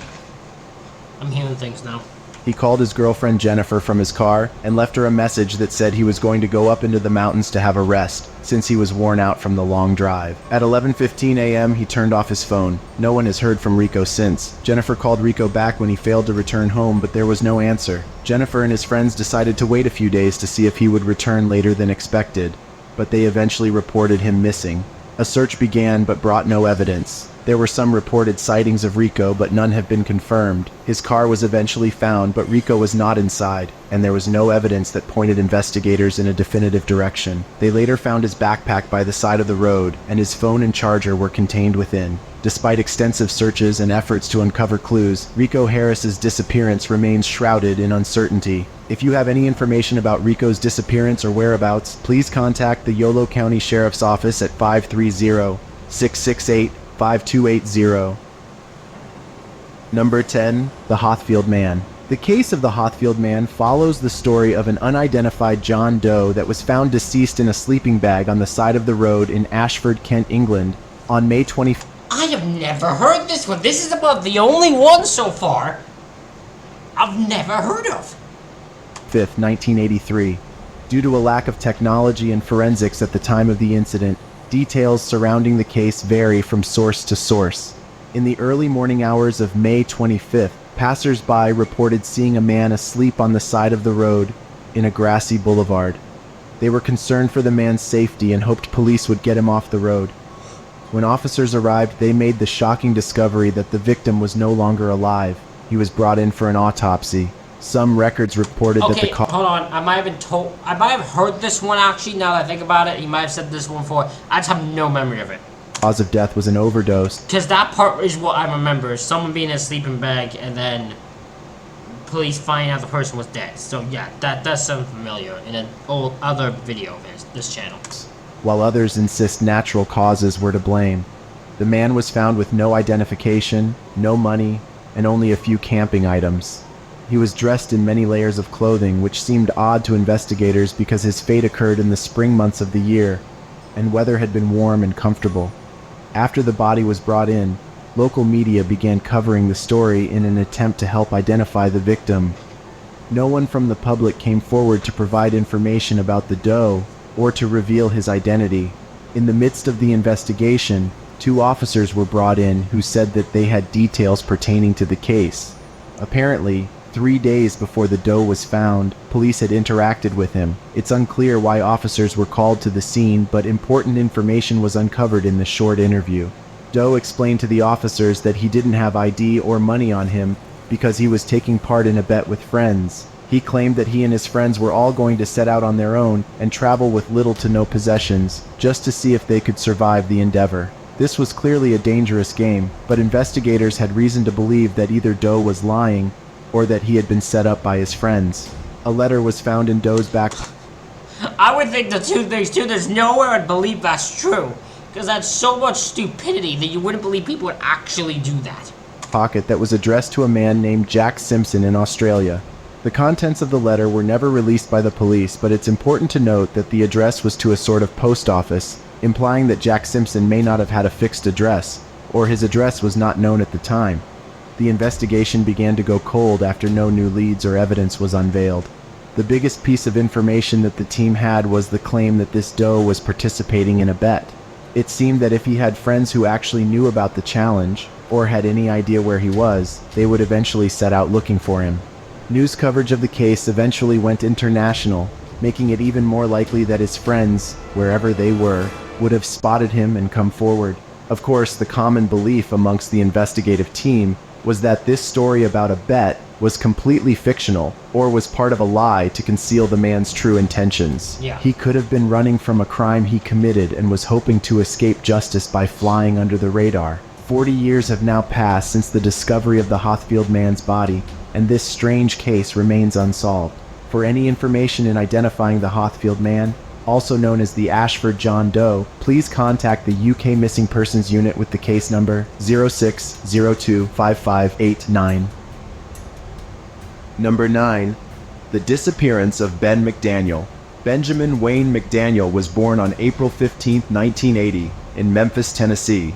He was the eldest of Shelby and Patty McDaniel's 3 children. Growing up in Collierville, Tennessee, he developed a passion for scuba diving, which he pursued avidly from the age of 15. McDaniel became a certified open water diver and was... Oh, I know this guy is. This is the guy that went under the, went down underwater into, I forget what the thing's called, and then he didn't come out. working towards becoming a cave diver. In April... And I think if I remember correctly, this is the one where the people were gonna go, they were gonna put on a reward for going under and finding him, but they told people to not do. They took down the reward because they thought a bunch of amateur people who probably would do this would go under and then end up getting stuck also underwater and getting lost and then dying. April 2010, after facing personal challenges, including a divorce, a failed construction business, and the loss of his younger brother in 2008, McDaniel decided to take a break from the stress and moved to his parents' beach house in Santa Rosa Beach, Florida. He frequently dived in the fresh waters of Vortex Spring, a popular spot near his parents' home. In early August 2010, McDaniel visited his parents in Tennessee and shared his plans to become a diving instructor and start a diving-related business. After returning to Florida, Ben quickly became a regular diver at the Vortex Spring. With its sparkling transparent waters and constant 68-degree Fahrenheit temperatures, the spring is a calling to any experienced divers worldwide, with only 1% managing to dive to its depths. Yet Vortex Spring's allure has been tinged with tragedy. Over the course of a decade, 13 divers tragically lost their lives, prompting Florida authorities to contemplate shutting down the caves entirely. Ultimately, a middle ground was found, resulting in the implementation of a gate that grants entry solely to certified divers who have presented the appropriate certifications and signed a liability release. A haunting sign serves as a poignant reminder of the lurking hazards within the depths. The sign reads, "Stop, prevent your death, go no farther," along with the ominous figure of a grim reaper. Ben had an open water certification and aspirations to achieve further certifications and open his own dive business. He had become well known to the employees due to his regular diving schedule. Although it was discouraged to dive alone, Ben often embarked on solitary late-night dives. On August 18, 2010, he was seen donning a helmet, indicating his intention to explore the cave. Familiar with his habits, an employee named Taryn decided to open the lock to the cave gate for Ben, allowing him access. However, Taryn and another employee, Cronin, clocked out for the day before Ben had resurfaced.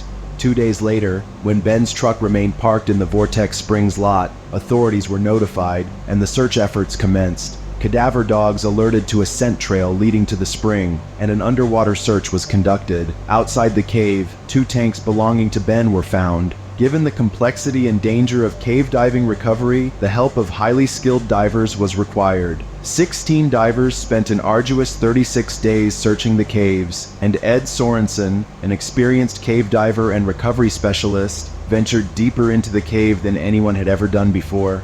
19 months after Ben took his final dive, David Twist, commander of HELP, the search and rescue dog team, stepped forward as a volunteer to aid in the search for Ben. Diligently exploring the woods and surrounding areas, he investigated various theories above the water's surface.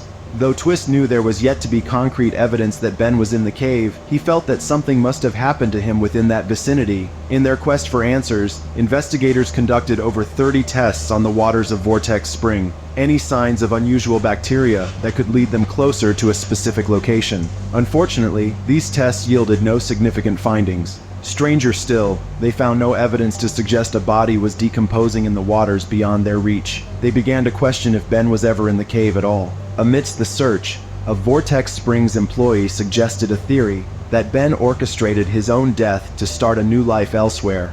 However, the McDaniels vehemently rejected this notion, emphasizing that after the loss of their son Paul, their elder child would never put them through such distress again.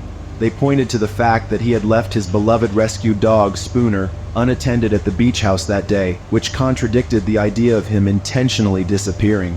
Moreover, Ben had recently embarked on a promising new relationship and had expressed his aspirations of becoming a certified diving instructor and eventually starting his own business. Despite extensive searches by divers, Ben's body was never found. Authorities found no evidence of foul play, and the case remains classified as a missing persons case. In 2013, Florida declared McDaniel legally dead. His family offered a substantial reward of $30,000 for information leading to his location or body, but later rescinded it to prevent inexperienced divers from getting hurt during the search. I wonder who taught them that part. Who went to them and went, "You need to take this down." And they'd be like, "Why? We're offering a reward for people to find them." I'm like, think of the people who would be so desperate for that money that who were barely experienced diving, who will go under there to try to find his body because they want that money. And then they probably like, "Oh, that's a good point. Okay, we'll take down the reward. Yeah, that's a good idea. That's a good point." To this day, no trace of Ben has ever been found. Number 8. Rebecca Coriam. Rebecca Coriam's disappearance is a haunting story of a young... This is the girl who disappeared on a Disney boat. woman who went missing from a public place without leaving a trace. Even with so many people around who could have witnessed the events of her final day, no one has been able to determine exactly what happened to her, and her case has remained unsolved for more than 12 years. Born on March 11, 1987, in Chester, England, Rebecca Coriam was one of 4 children. She loved the outdoors and was always looking for adventure. She worked at a zoo as a teenager and later joined the British Army Cadets, but knew that she was looking for something different as she entered adulthood. She studied sports science in school and taught at a camp in the United States, eventually realizing she wanted to see more of the world. It was for this reason that Rebecca jumped at the chance to travel to London to interview for the Disney Cruise Line. Loved ones said that this was a dream job for Rebecca, wherein she could travel the world and continue working with youth, which she loved. She was flown out to Disney's Florida theme park for training and began her journey as a youth counselor on the cruise line. Rebecca spent her first 4 months traveling to and from the Bahamas on the cruise before getting her first 2 months off, which she spent back in Britain. She enjoyed the work and the young people she worked with spoke highly of her. She was described by co-workers as cheerful and outgoing. They reported that she got along well with employees and passengers alike. Just 6 weeks after she returned aboard the Disney Wonder, on March 22, 2011, Rebecca disappeared. The boat was sailing to one of its ports along the coast of Mexico. Rebecca sent her mother a message via Facebook, letting her know that she would call once they docked in the port. CCTV footage showed Rebecca in a staff area speaking to someone on the phone. She appears visibly upset during the conversation. However, when approached by a colleague who asks if she is alright, she answers, "Yeah, fine," before ending the call. She then walks off and is not seen again. After the call, Rebecca failed to show up for her shift. This was unlike her, and her colleagues began to grow worried. In addition, her mother started to become concerned when she had not reached out after saying she would once the ship reached port. Crew members searched the ship for Rachel but found no sign. Almost immediately, the ship notified the U.S. Coast Guard and Bahamian authorities as the ship was registered to the Bahamas, thinking there was a chance that Rebecca had gone overboard. Despite an intensive search, no trace of Rebecca was even found. There are a number of questions about the circumstances surrounding her disappearance. Many assume that she went overboard and disappeared into the waves, but was it of her own accord? Was it an accident? Or could there have been foul play involved? The case garnered significant media attention. Not only did Rebecca disappear aboard an idyllic, family-friendly Disney cruise liner, Rebecca's parents strongly advocated for more investigation into her case. The case also revealed to the public some concerns about the way cruise liners are held accountable, or not, for their staff members. Rebecca was not the first or last person to go missing on a boat full of vacationers, and many criticize the way investigations are conducted on board these vessels. If you have any information about Rebecca's... like 420 years is not a big number in theory, in circumstance. It's not that big of a number, but it's how many of the people actually are found that's a curiosity for me. case or current whereabouts, please contact the Coriam family at 07 747-359-968 or their media spokesman at 07-932-815-970. Number 7. Kim Sue Leggett. This cold case dates back nearly 40 years. In October 1984, a young woman named Kim Sue Leggett mysteriously vanished after leaving work on what had been an otherwise normal day. The then 21-year-old victim worked as a secretary at the cotton gin her father-in-law owned, a position she had held for several years. She was... Oh my god, I've never seen a photo where someone looks so miserable. Jesus, I'm sorry that's such random to say, but that picture... she looks so miserable when that picture's been taken. is described as a star employee that worked hard and was always timely. On October 9, 1984, around 4:45 p.m., Leggett's stepfather received an alarming phone call. The caller was a man who seemed to be changing his voice to make his tone lower and more ominous. The caller told the Leggetts that he had abducted their daughter. According to reports, he said that Leggett was not harmed at that time, but that if her parents didn't cooperate, they would be putting their daughter's well-being at risk.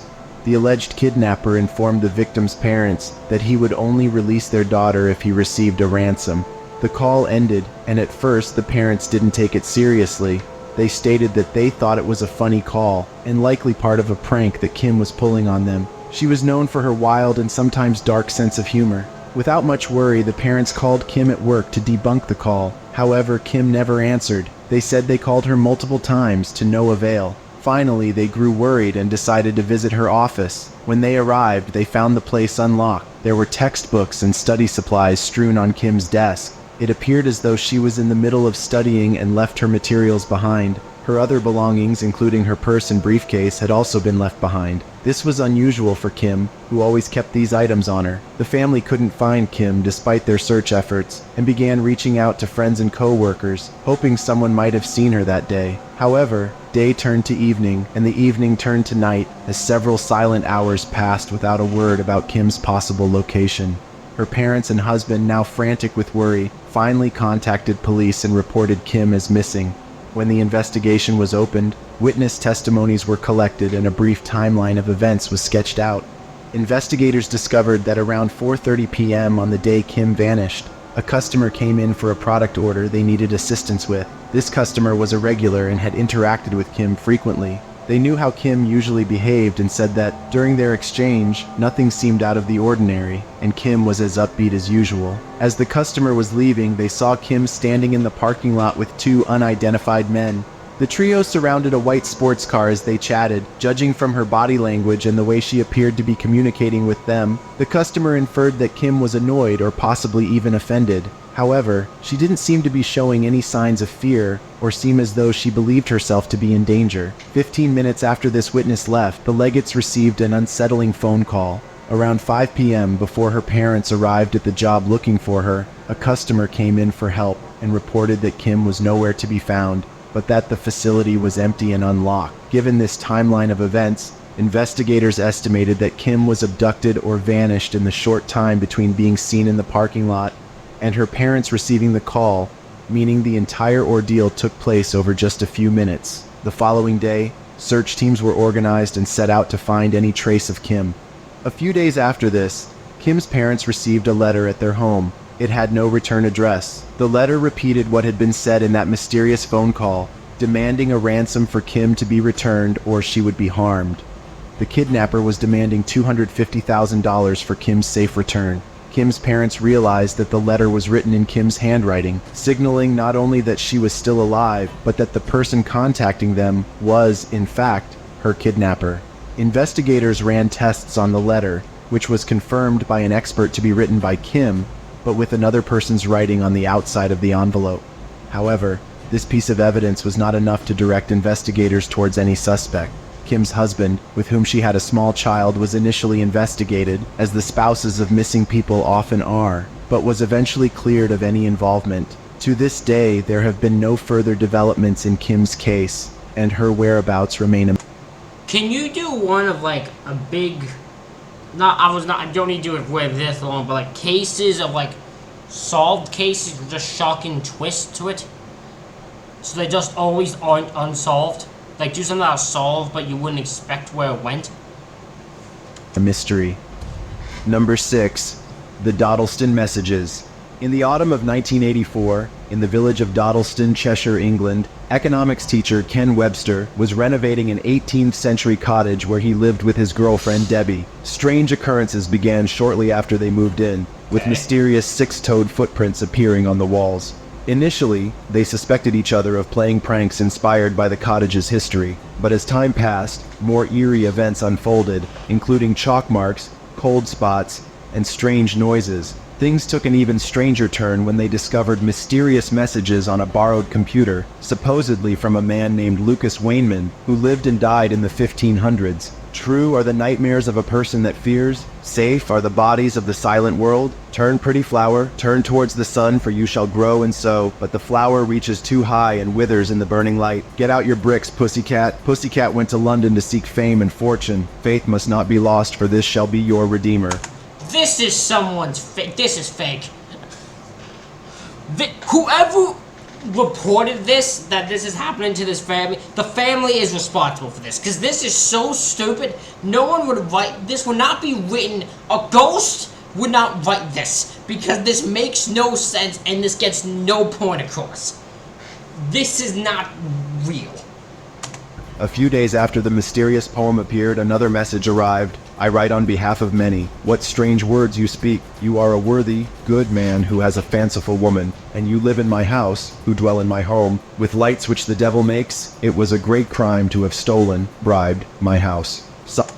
This is not a real thing. This is one where the family made up a bunch of stuff, probably to get attention. Signed, LW. Through these messages, Lucas claimed to have once lived in Meadow Cottage over 500 years before, during the time of King Henry VIII of England. Lucas shared details of his life, including his role as a farmer, his tragic loss of his wife and son to the plague, and his encounters with philosopher Erasmus. As the messages continued, Lucas indicated that the computer had been brought to him by someone named One from the year 2109. The messages from 2109 spoke in cryptic New Age terms about higher purposes and guidance. The messages from Lucas in 2109 continued for about 18 months, revealing a complex tale involving time travel and interdimensional communication. Try to understand that you three have a purpose that shall in your lifetime change the face of history. We, 2109, must not affect your thoughts directly, but give you some sort of guidance that will allow room for your own destiny. All we can say is that we are all part of the same God. Whatever he is.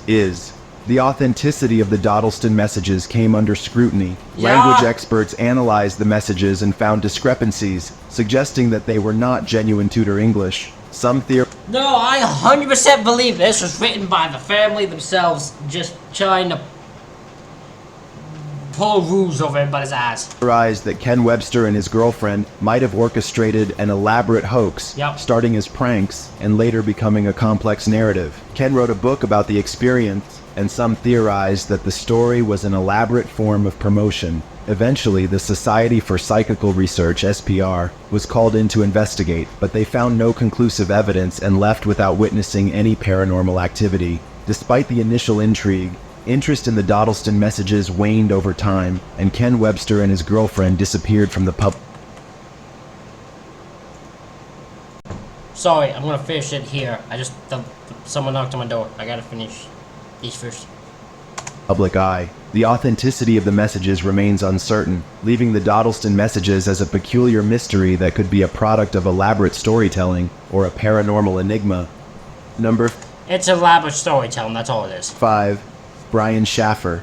Brian Schaffer has been missing for 17 years after the events of one mysterious night. Investigators continue to look for leads wherever they might find them, but to some it seems as though the young man vanished off the face of the earth. Born to Randy and Renee Schaffer on February 25, 1979 in Pickerington, Ohio, by 2006 Brian Schaffer was a medical student at Ohio State University. He had a younger brother named Derek who describes him as free-spirited, intelligent, and a jokester. Brian grew up very close to his mother, a nurse, who was the original inspiration for his medical career. After graduating from Ohio State University in 2003, he took some time off to work as a radiology tech assistant at the university hospital. It wasn't long before Brian made up his mind to return to school to continue his study in the field of medicine. In August of 2004, Brian began attending Ohio State University's College of Medicine. It was around this time that he began dating one of his fellow medical students, Alexis Wagoner.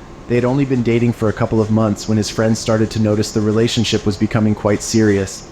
His family was hopeful he would soon propose to Alexis, and even encouraged Brian to do so. But in 2005, Brian's mother Renee was diagnosed with a type of cancer known as myelodysplasia, and she passed away only 1 year later, in March of 2006. In the weeks following, Brian struggled to get back into routine and was dealing with a significant amount of grief. He often asked his girlfriend to run away with him, though she always took these statements to be simple fantasies, not meant to be taken seriously. Brian also told his girlfriend at one point that she should move on and find someone else because he was going into a dark place emotionally that he wasn't sure he could come out of. Alexis knew he was experiencing a difficult time following his mother's death and refused to leave him alone with his grief. They continued to plan a trip to Miami for that April, a trip which had been Brian's mother's final gift to him.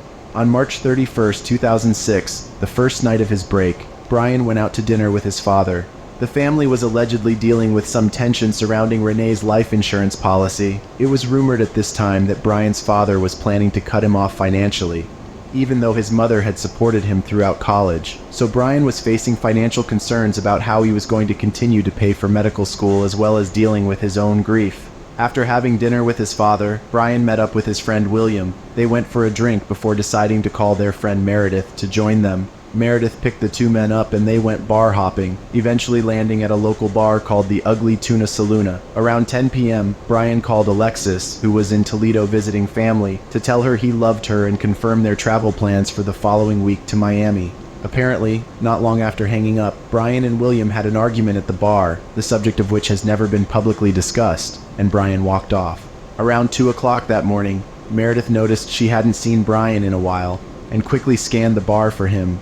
Neither Meredith nor William could find him anywhere in the bar, and he didn't answer any calls to his phone. They eventually left the bar without him, assuming he chose to walk home alone. The next morning, none of Brian's friends checked in with him. He wasn't reported as missing until he didn't show up to meet Alexis at the airport that Monday. Surprised that he would not meet at the agreed-upon time, Alexis quickly reported him missing. The local police searched nearby shelters, hotels, bars, and even dumpsters in an effort to find Brian, but there was no evidence of him anywhere. The only footage of Brian from the evening he disappeared. So he's the bar guy. He's the guy who disappeared in a bar. There were so many ones. There was a guy who disappeared in a bar, a guy who disappeared after calling the police in a forest thing, and I think one other one that I always get confused with each other, so even just by saying the name, I'll never know for sure which one it is until you tell me.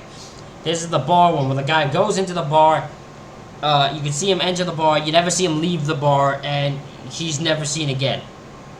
It is the camera outside the Ugly Tuna Saloon just before 2 a.m., where he speaks to two women before heading back inside. Since then, no one has seen or heard from Brian Schaffer. No evidence has shown any foul play within the restaurant, and the camera never shows him leaving that night, despite it being the only publicly accessible entrance to the venue. Did something go wrong inside, or did Brian find a way out where the cameras couldn't see him? If you have any information about his whereabouts, please call the Columbus Police Department at 614-645-4545. Number 4. Bennington Triangle. The Bennington Triangle was given its name by researcher and author Joseph Citro, who wrote a book and many articles on the disappearances and other unexplainable events that took place in the area. The triangle is located in southwestern Vermont and spans many miles of desolate woods surrounded only by ghost towns that declined in population over the course of many years. The most notable incidents that happened in the triangle include 5 disappearances, which occurred from 1945 to 1950, though there has been extensive investigation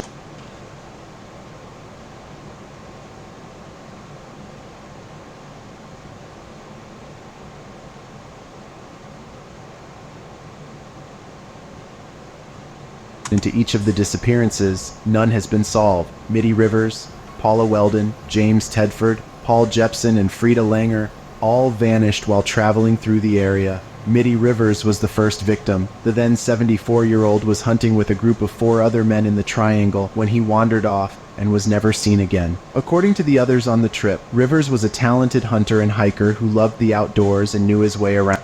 To think there's an area in a like a Bermuda Triangle in a forest, which is if you go there, most people just disappear. Like that's an area that should not be allowed to the public.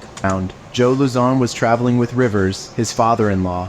in the early morning hours of November 12, 1945. The pair was scouting out new hunting spots when they reached a divide in the path. For some reason, Rivers decided they should split up. He said he was going to take a detour to examine the area, but that he would return to camp before lunchtime. That's just dumb. Don't buy yourself split up from a group of people. That's just stupid. Why would you do that? Why would the son agree to that? That just even sounds more dumb. Several hours went by and the group saw no sign of Rivers. They went out in search of their friend, but were only able to find a rifle cartridge that had fallen into a nearby creek. When law enforcement investigators searched the area a few days later, they concluded that the cartridge had likely fallen out of Rivers' pocket as he was leaning over the body of water. This was the only evidence ever uncovered in the case. Paula Weldon, the second victim, was only 18 years old when the supposedly cursed trail took her. Once again, people said that Weldon was an experienced hiker with a familiarity of the area she was visiting. On December 1st, 1946, an elderly couple saw Weldon hiking along the trail just a few feet ahead of them. They said that they witnessed Weldon take a turn ahead of them on the path. Just a few seconds later, when they approached the spot they had seen her turn, she was already gone. They noted that it was strange how quickly she was out of sight. A thorough search failed to find any trace of Weldon. The third victim was James Tedford. Tedford was not in the same wooded area as the others when he vanished, but the location he disappeared from is still considered part of the Bennington Triangle. On December 1st, 1949, Tedford boarded a bus headed toward Bennington. Witnesses reported seeing him get on the bus, but when it reached its final destination, he was gone. It was unclear if he got off at an earlier stop and the other riders just didn't notice, or if he really just disappeared into thin air. His luggage was left on the rack of the bus, and some say this is a sign that he did not disembark of his own free will. The fourth and youngest victim was 8-year-old Paul Jepson, who went missing on October 12, 1950, while visiting a farm area near the Bennington Triangle with his mother. According to her report, she was feeding the pigs when she turned around and noticed her son was gone. Of course, a search was conducted, but once again nothing substantial was found. There are rumors that bloodhounds led investigators to an area in the woods right by where Weldon was last seen. This claim is unconfirmed, though. Finally, the reported victim in this mysterious series of disappearances was Frida Langer. Her case took place on October 28, 1950, only 16 days after young Jepson went missing. 53-year-old Langer and her cousin were out on a camping trip in the Bennington Triangle when the pair set off for a light hike. Along the way, Langer slipped and fell into a small body of water, but she was unharmed. She informed her cousin to just wait in the area while she went back to camp to change. After a while, her cousin became worried and returned to camp himself, where other family members remained, to find that Langer had apparently never returned. A search was arranged, but no trace of her was found for several months. Months later, Langer's body was sadly found 3.5 miles from their campsite in an area that had not been thoroughly searched because of its distance from where Langer and her cousin had been hiking. Because of the condition of Langer's remains, a cause of death could not be determined. To this day, these cases remain unsolved, and the events that occurred in the mysterious Bennington Triangle continue to perplex. Number 3. Lauren DeMolo. The missing persons case of Lauren DeMolo remains unsolved after nearly 3 years, and has led investigators down a wild road filled with twists, turns, and an unending string of unanswered questions. The victim's family is still seeking answers about what happened to their loved one. On June 19, 2020, Lauren's boyfriend, Gabriel Pena, woke up for work as usual around 6 a.m. and kissed his girlfriend goodbye. Lauren had a daily routine of waking up around 8 a.m. every day to visit the Four Freedoms Park in Cape Coral, Florida, just a 6-minute walk from her apartment. A witness later reported that Lauren stuck to her daily schedule on that day, as she was seen leaving the park around 8:30 a.m. After this, she approached a maintenance man that worked at her apartment complex and asked him about cheaper apartments in the area. This witness told police that she stated she was looking for somewhere new to start over because she wanted to leave the situation she was in. This vague statement would later make much more sense after investigators learned of the turmoil she faced in the weeks leading up to her disappearance. On that same day, when Gabriel came home from work around 10 p.m., his girlfriend was nowhere to be found. He called her father, Paul DeMolo, and asked what he should do. Paul told Gabriel to report her as missing, and Gabriel assured him he would file a report. However, when Paul didn't hear news of his daughter by the 21st of June, he reached out to the Cape Coral Police Department himself. Investigators there informed him that no report had been filed in Lauren's case. Once Paul finally reported his daughter missing, an extensive search was sparked into action. Well, that would make Paul, I believe it was, Paul suspicious. That'd make the boyfriend suspicious. Because the boyfriend who does not report his girlfriend missing is suspicious to me. Simple. Investigators found that Lauren had embarked on a recovery journey after a history of substance abuse. On June 1st, police were called to the Four Freedoms Park after witnesses saw Lauren jump into a basin near a hotel and watched her swim back to the public lake in the park. She was described as acting erratically. She told doctors and her father that she felt as though she was being followed and her life was in danger. A short time after she was reported missing, her purse, wallet, keys, and a pair of her shoes were found under a tree at the park. In the early stages of the investigation, surveillance footage from a nearby gas station was uncovered. The footage was captured on June 18th, the day before Lauren vanished. The footage shows her turning in a job application to the gas station. Lauren was in the midst of a custody battle over her young daughter and needed the job to help her in the process. This simple gesture showed that Lauren was serious about getting on the right path, making it more unlikely that she left of her own free will. On June 23rd, while Lauren's sister was searching her apartment, Gabriel came by to pick up his TV and told her that Lauren obviously wasn't coming back. He refused to elaborate. During that same Yeah, that's a weird line to put.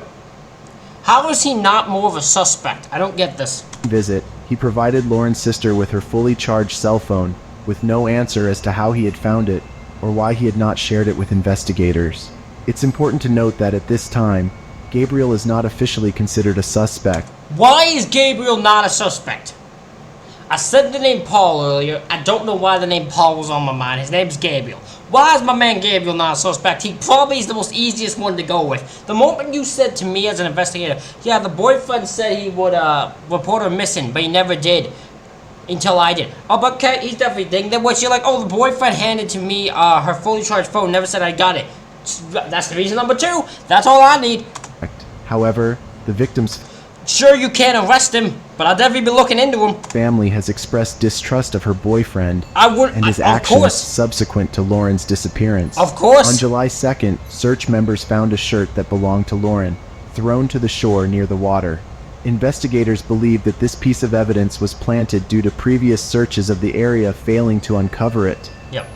On July 20th, the Cape Coral Police Department provided cadaver dogs to search the park.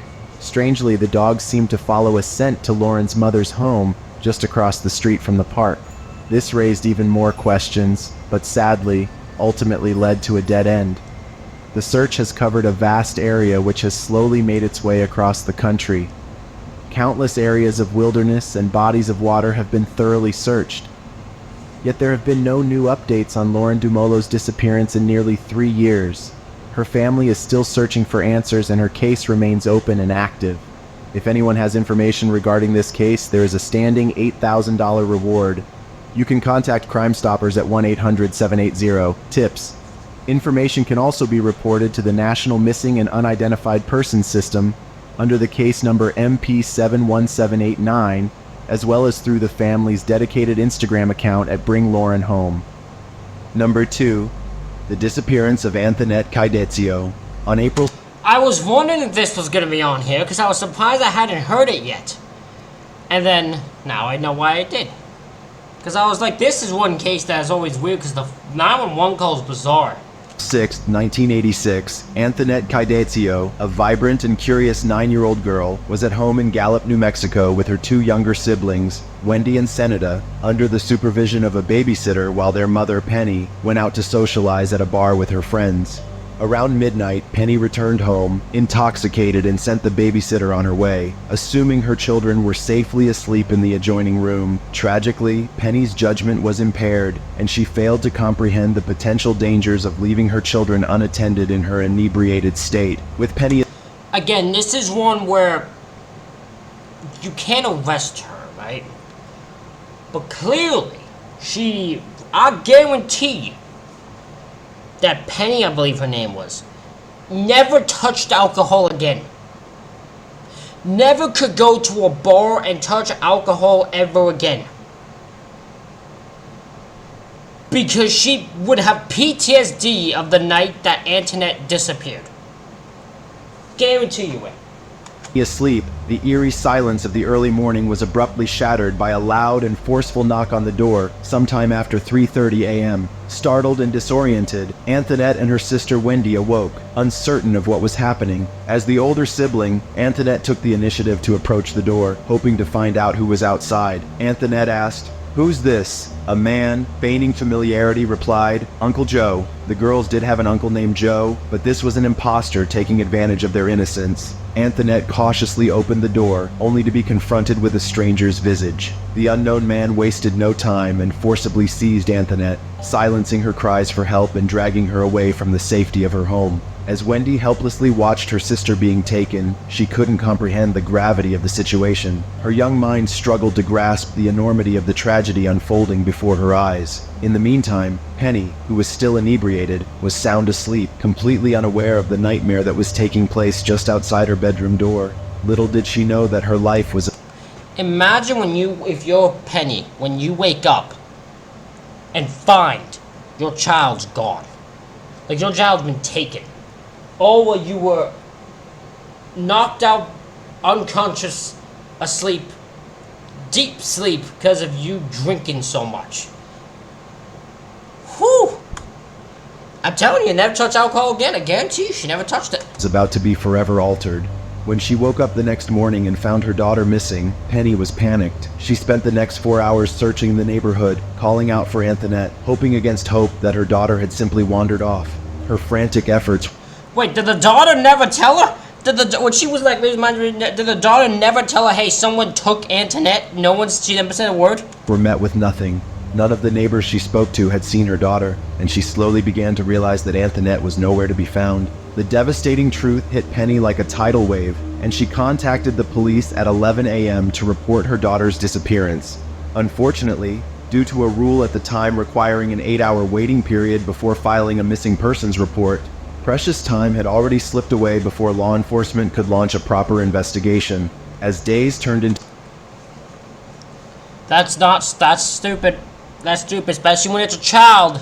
When there's a child, you should never have a wait time. A child should immediately be looked at as immediate go look for when it comes to a missing person.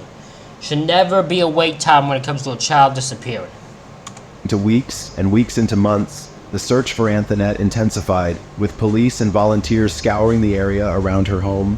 However, despite their dedicated efforts, no trace of Antoinette surfaced, much to the dismay of her family. 1 year later, a glimmer of hope emerged when the Gallup police station received an unexpected and chilling phone call. A young girl, claiming to be Antoinette, spoke in a trembling voice, revealing that she was being held in Albuquerque. The call was cut short by a male voice, and the line went dead, leaving investigators with both hope and despair. Despite their best efforts, they found no evidence of Antoinette in Albuquerque. Authorities were frustrated and discouraged by the lack of leads in the investigation. In 1991, a possible sighting of Antoinette in Carson City renewed hope, but it too ultimately led to a dead end. Penny passed away in 1999, never knowing the truth about what happened to her daughter. Today, Antoinette would be 45 years old. Despite the passage of time, law enforcement and concerned citizens have not given up hope of finding Antoinette and bringing her home. Her image and information are continuously circulated by the National Center for Missing and Exploited Children in the hope that someone, somewhere, holds the key to solving this heart-wrenching mystery. If you... Hold on.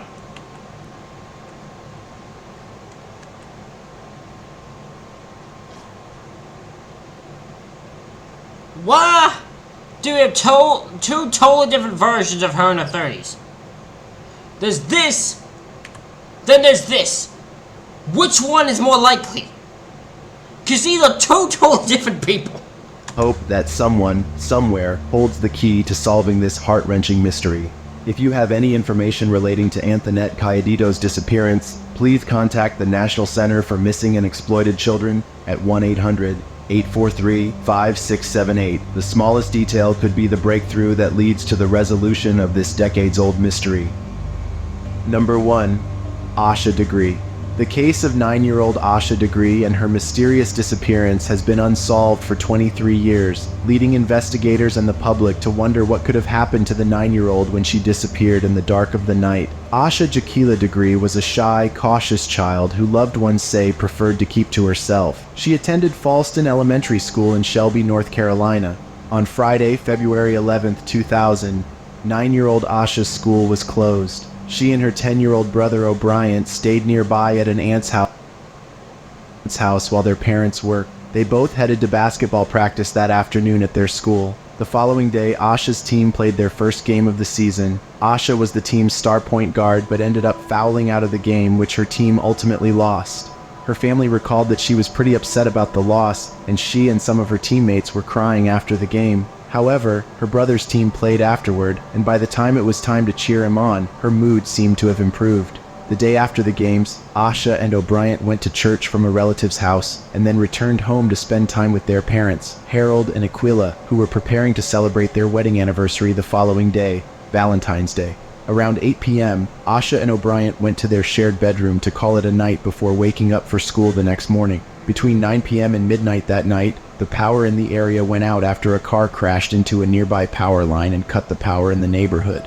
Shortly after midnight, the power came back on. Harold recalled checking on his children around that time and seeing them both sleeping soundly in their beds. Around 2:30 a.m., Harold checked in on both his kids once again and recalls that they were sound asleep, just as before. Shortly afterwards, O'Brien heard his sister's bed frame squeak, but he assumed that she was simply turning over in her sleep and ignored the sound. The following morning at 5:45 a.m., Aquila woke up and around 6:30 went into the kids' room to wake them and get them ready for school. O'Brien was there in his bed, but Asha was missing. After checking around the house and the yard, the family called relatives to see if she had wandered over to one of their homes, but no one had seen her. All the doors in the house were locked. During their search, Asha's family realized that some of her belongings had gone missing as well. It seemed as though Asha had packed a book bag with clothes and personal items and left the house sometime in the early hours of the morning. Asha's parents quickly reported her disappearance to the police, who came to assist in the search for the young girl. There was no apparent disturbance in the home. None of the doors or windows were forced or broken open, and nothing seemed to be in disarray. They quickly alerted the community about the missing 9-year-old, and some strange reports started to come in. 2 motorists claimed that they saw Asha walking along Highway 18 between 3:45 and 4:15 on Monday morning, shortly after she disappeared. They described her as wearing a long-sleeved white t-shirt and white pants. It was a rainy night, and one of the motorists said that he circled his car back around because he thought it was strange for such a young girl to be out so late on her own, only to see her run into the woods as though to hide from him. However, That's not surprising. I mean, a 9-year-old's not going to trust anyone, so they're going to run for their life. I just get confused why she... I mean, I'm not surprised she ran away. I'm just confused why she's out there in the first place. and the other motorist only reported their sightings after her disappearance was reported in the media several days later. Investigators find these witness reports credible because they align with what Asha was thought to be wearing, and they spotted the girl in close to the same spot and headed in the same direction. Just one day after Asha disappeared, some of her items were found on the ground in a tool shed just off of Highway 18. Candy wrappers, a green marker, a pencil, and a yellow hair bow that was identified as belonging to Asha were found. There was also a photograph of a young girl around Asha's age found, a photograph which has not been identified to this day. Since the original investigation, other sightings have been reported. In 2016, a reinvestigation into the case revealed that Asha may have been seen getting into a 1970s Lincoln Continental Mark IV or a rusty Ford Thunderbird, but nothing has been confirmed. Asha's case still remains open, and it is still unknown what happened to her that night. Some believe Asha walked away on her own. Others believe she may have been lured away. Either way, her loved ones will not rest until her mystery is solved. If you have any information We're gonna leave this about this case, please call the Cleveland County Sheriff's Office at 704-484-4822 or the FBI at 704-672-6100. Okay, we'll end this here. Ladies and gentlemen, I hope you enjoyed this super long reaction. Let me know what you think of these in the comments. Hit the like button and subscribe button. Thank y'all for watching. I'll see y'all for the next one.